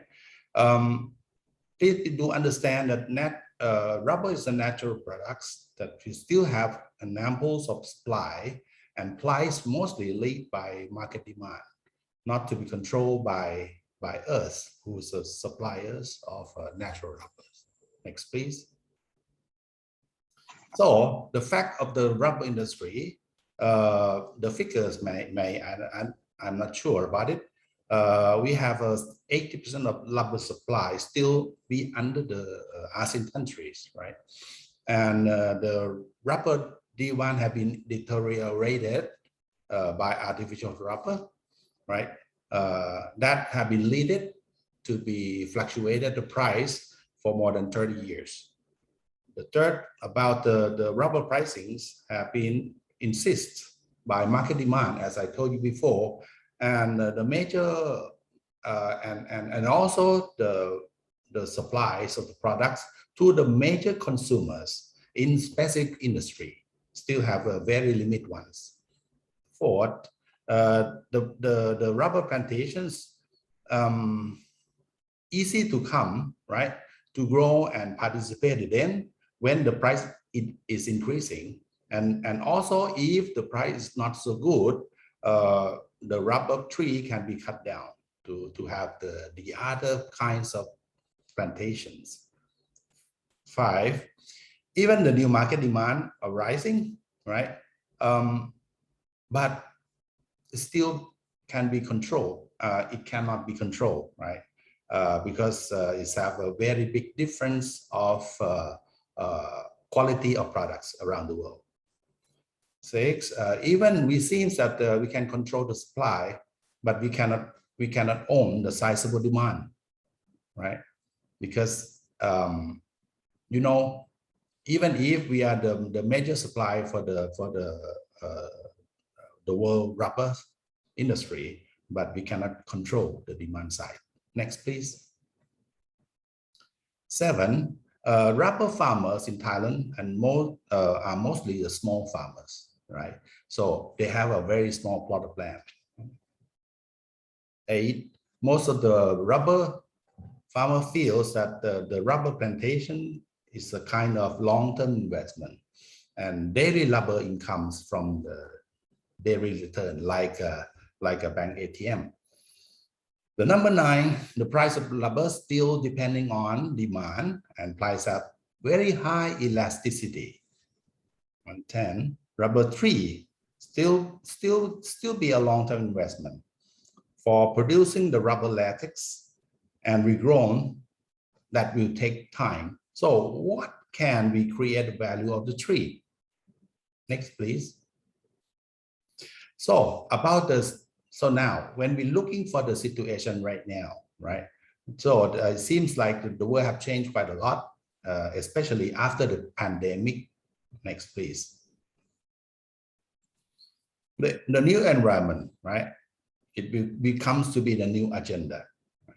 So the environmental issues will be the very hot issues for each industrial countries to solve, right? And for the next 10 years, we do hope that the synthetic rubbers from oil refinery may decrease, right? And the natural rubber demand will increase significantly. Third, after the pandemic and the sustainable development goals of the World Bank, the new products from natural rubber, we have another chance to be developed, but the rubber should be green and eco-friendly, right? The fourth one, ASEAN natural rubber will play a major roles to launch a new rubber-based products to the world. Next, please. And what shall we do for long-term sustainable market, right? From my point of view, we're supposed to reposition ASEAN rubber as green rubber with creations of new demand. Next, please. How to do the solution for new position of the rubber, right? Please do concern about our production base of rubber, right? And position our rubber, right? So we trying to ask for ASEAN green rubber. So this is, it should be a new common words. And then ASEAN member can set standard, should set standard to following the international forest management scheme, right? And all three of us can support in them. after we set up the forest management, right, we supposed to have the R&D center to develop the new trends of products from green natural rubbers. And then the cooperations, we need to be cooperated with university and international design center from everywhere in the world to help us to create the new products for ASEAN green rubbers. ASEAN and we will have, within the ASEAN, we can cooperate it and help each other to be the global value chain, right? And don't forget, what's about the recycling rubber, right? Because we have quite a lot of ample of used tie, used everything. What shall we do about it? So the R&D need to be find out the solutions. And so the R&D center will try to find out the solution for the SDG economic togethers, right? And also the rubber and related business will reach their goal for environmental responsiveness. So we trying to ask for ASEAN will become the green rubbers concept. Next, please. So from my point of view, we supposed to, from now, we have had very long term of major destination for rubber as a commodities to the market quite long, right? But it's time for us to rethink about the market again. It's time for us to cooperate it with the other to create demand of good quality rubber. What is a good quality? We're trying to ask for ASEAN green rubber, as I told you before, right? And then after that, we need to create the new product lines for by using the good quality rubber to the world, right? As we know that we're trying to reposition ourselves to be the green rubber concept. That's why I asked for ASEAN green rubber, whose will be applied for both of the forest management and chain of custody of productions, right? And in terms of the ASEAN green rubber R&D center should be launched out, right, for the new rubber applications, products, and recycle from natural green rubbers. And then the new design center will have widely cooperated with designer house around the world and also many universities around the world to make a kind of the world of green rubber for the world. I think that my presentation will be finished, right? So thank you very much. Okay, thank you very much, Mr. Sorakit, for the very good presentations. I do understand that we are running out of time, but as I mentioned earlier, that I really interested to have further response from the speakers, where I have several questions for each of the speakers by today. But I would like to go first to Pak Arif Ramadan with the questions. What is your advice to ensure the natural rubber competitiveness during and the post-COVID-19 pandemic, since the automotive and tire sector, which is the major consumer, were badly affected? Okay. Pak Arif. Oh, thank you, Pak Syahrian Harahap. So the effect of the pandemic COVID is we need the tools for the medical. So we need to make a new product, new research to the medical, like condom, like medical glove, and we need to like sphygmomanometer or tensiometer for the blood pressure. So we need to change from the from manufacture, from automotive to the medical aspect of the rubber good. Maybe that's my answer. Okay, thank you very much, Pak Arif. And move to Miss Angela Chan. My question is, as a major producer of the natural rubber, how can the Indonesia, Malaysia, Thailand growth triangle can contribute in leveraging or competing the demand with the synthetic rubber?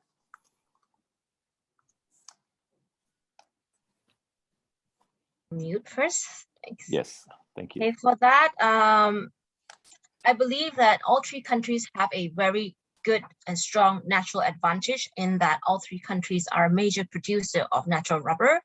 And we are actually in the right position to parlay that advantage into becoming the three major producer of natural rubber products instead of natural rubber as in raw rubber.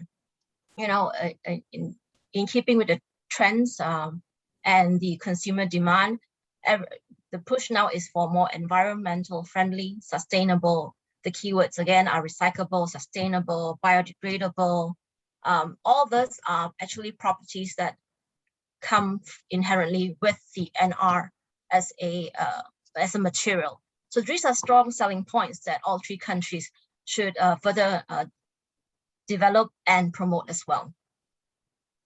Okay, very nice. Thank you very much, Ms. Angela. And last questions to Mr. Sorakit. So how do you see the technology changes in some rubber products? For example, the airless tire would affect to the natural rubber consumptions. What do you see about that? Frankly speaking, please do understand that we are the major supplier in terms of materials. Right? So whatever application of it, if it has very high technology to develop the new product, it will be good for us. In terms of we produce the good quality product enough for them to use. That's the point. So if we are the marketing man, I don't mind about it. Whatever new technology come right to us, it will be welcome, right? Because it means that they prefer good quality products. So in terms of us, how can we clarify and position ourselves to be the ASEAN green rubber? Once we produce a good quality rubber for them, it means that the high technology will prefer the good quality products too, right? So whatever will happen in the world, it will be all time welcome for us. In terms of my proposals to ask for the R&D center, it means that we would like to have some kind of the sandbox, right? For all designers to think about it and throw an idea, right, into the place that we have a good quality rubber for them to apply for. Once we have the good products, it means that we can be announced, right? And each of the member can be asked to produce, to apply into the manufacturing scale, right, to the world. Once we have been applying it for a certain period of time, it can be free for the world to produce later on, right? It will be step by step. So I would like to ask to think like the first gentleman mentions, not to think to go fast, right? We prefer to go far because we stick into this kind of industry quite, I think, for my lifelong, right? And maybe more than that. What's the next 100 years, right? We supposed to control the market, not in terms of the control in terms of the price, but the product need to be developed and will be use the good quality like like the lady said, that we don't care.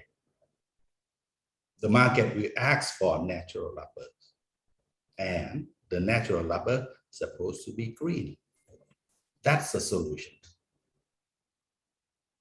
Okay, thank you very much, Mr. Sorakit. That's very beautiful answers for my questions. So we understand that we are running out of time, and I would like to thank all the speakers for our topics, last topics today. And thank you very much for your contributions to our today discussions. So I will bring it back to Pak Firdaus from the Center of IMT-GT. I think I give it back the screens to you, Pak Firdaus. Thank you very much, Pak Sharian. I think that the last topic we had is very interesting one. Since we are talking about enhancing the competitiveness of the sub-regions, to meet the market, need what the requirement or required by the market. This is very important for us. And thank you very much for our distinguished speakers under this topic from Indonesia, Pak Arif Ramadan, and also from Angela Chen from Malaysia, and also from Thailand, our colleague Ms. Napawan. So thank you very much for this one, for your presentation. Thank you very much. And I believe that we still have more coming up, the questions for you. But unfortunately, due to our time is very limited now, I would like to invite anybody, participant, you still have the questions, please send to us through our email. We will reply to you accordingly. So again, Pak Sharian, thank you very much for your role as a good moderators in this discussion. Thank you very much. And now, distinguished guests, ladies and gentlemen, now I think that 1:55 p.m. now, according Putrajaya time, and also 12:55, I guess, Jakarta and Bangkok time. So we are 1 hour ahead than you. So thank you very much for the discussions. I will try to mention a little bit the important point mentioned in our discussion since this morning. So as we understood, we have discussed already 3 important points that very relevant to us now. We are talking about challenges, opportunities faced by our respective countries in developing rubber and rubber products. And we also discuss about these policies, from the policy point of view. And we have also, our speaker also shared already the policies in respective countries, and also what is the strategic directions in moving forward the rubber production in respective countries as well. But number 3, also very important, enhancing competitiveness in the sub-region is also very important. One word that's very interesting to me, very important, underlined by our speakers just now. So we are now the major suppliers of natural rubber. So according to statistics, 66% we are world suppliers and contributors, but we are not able yet to control the market. So that's why the price is still low. So we are still struggling, with our with the price now. And one thing that something that in our shoulder now. So when we are talking about the rubber, so we are talking about the concern, the destiny of millions of people on the ground. Right. Very true. Our colleague from Thailand just now, at least 6 million, people related to the rubber, and also 1 million smallholders. And also, I believe that's the same in Indonesia as well. Pak Pane also 18 million. Sorry, Pak. 18 million Indonesia. 18 million. So you see that 18 million people in Indonesia. So, and also in Malaysia. So there is nothing, there is no option for us now. I do agree with the speakers, I mentioned several times, we have to collaborate. We have to collaborate. There is no way for us, we have to collaborate. Right. So one thing that's very interesting word mentioned by Pak Pane just now, if you want to go fast, you go alone. But if you want to go far, we have to go together. This is very important. That is sustainable concept is here. Sustainable concept is here. So that's why we have discussed a lot of issues here. So I do agree with all the speakers. So we have to strengthen our collaboration. And now we have the PIT, project implementing team. And we have the three concept already, Rubber City, let me do together. And of course, we have to admit the level of development rubber cities in each country is different. Very different. It's normal, right? This is normal. So in this regard, what we have to do now is, I think that to collaborate. As mentioned by our colleague also from Malaysia just now, the possible collaboration for us in the future is number one, maybe for product testing. This is also something that we collaborate, and also accredited, and then talent development. So talent development, this is also very important. Capacity building, how the peoples, from the sick countries can visit others, learn with others to improve the capacity of us. This is very important. We don't have to wait. We don't have to wait, until the capital coming to our country. So we have to do something that in terms of capacity building program. So I would like to continue with this project with my colleague later on, with the support of the Rubber Association, with all speakers, and also with GBC. Let we do together. So this is our top priority in the next. And also innovation and technology is very important. There is no way for us how we are going to improve our quality without technology. So in this regard, we have to embrace technology. We have to leverage the advance of technology and bring it to the benefit of our people. This is also a very important point raised by our speakers, and I do agree with you. And then let we together, so that why, as I mentioned earlier, the level of development in terms of the rubber in the respective country is different. But in this regard, we have to share each other. So in this regard, we are also having what we call it in terms of CIMT now, trying also to bring our development partners to join us. So we have to design the project and let we bring the concept to our development partners. So this is regard. I will also to challenge our PIT team in respect in this regard. So let we come to the joint project all together, and then let we come and table this to the IMT-GT meetings, and let we bring, if we need somebody, let's say, I noticed just now, Pak Pane and Pak Sharian, colleague, our main market now is China is our main market, India is our main market, and India is coming up to be our development partners. So maybe we can also bring the project, to India later on. This is something that we can collaborate together with them. So and also the China, because our main buyers as well, and also we may also involve China as well in this regard if we need it. But it's up to the PIT. We have to discuss on the ground. So that some the discussions. I think that this morning is very important. Thank you very much, speakers. Without mentioning one by one, your contribution is very important in this regard. So so that our discussion by today, and then finally,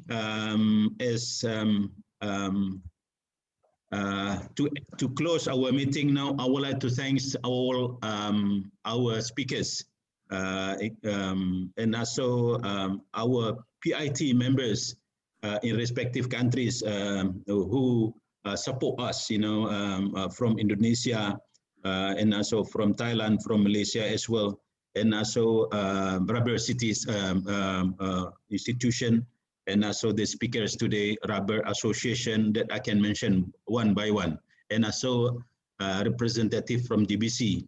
So let we join hands together, and we are ready to moving forward.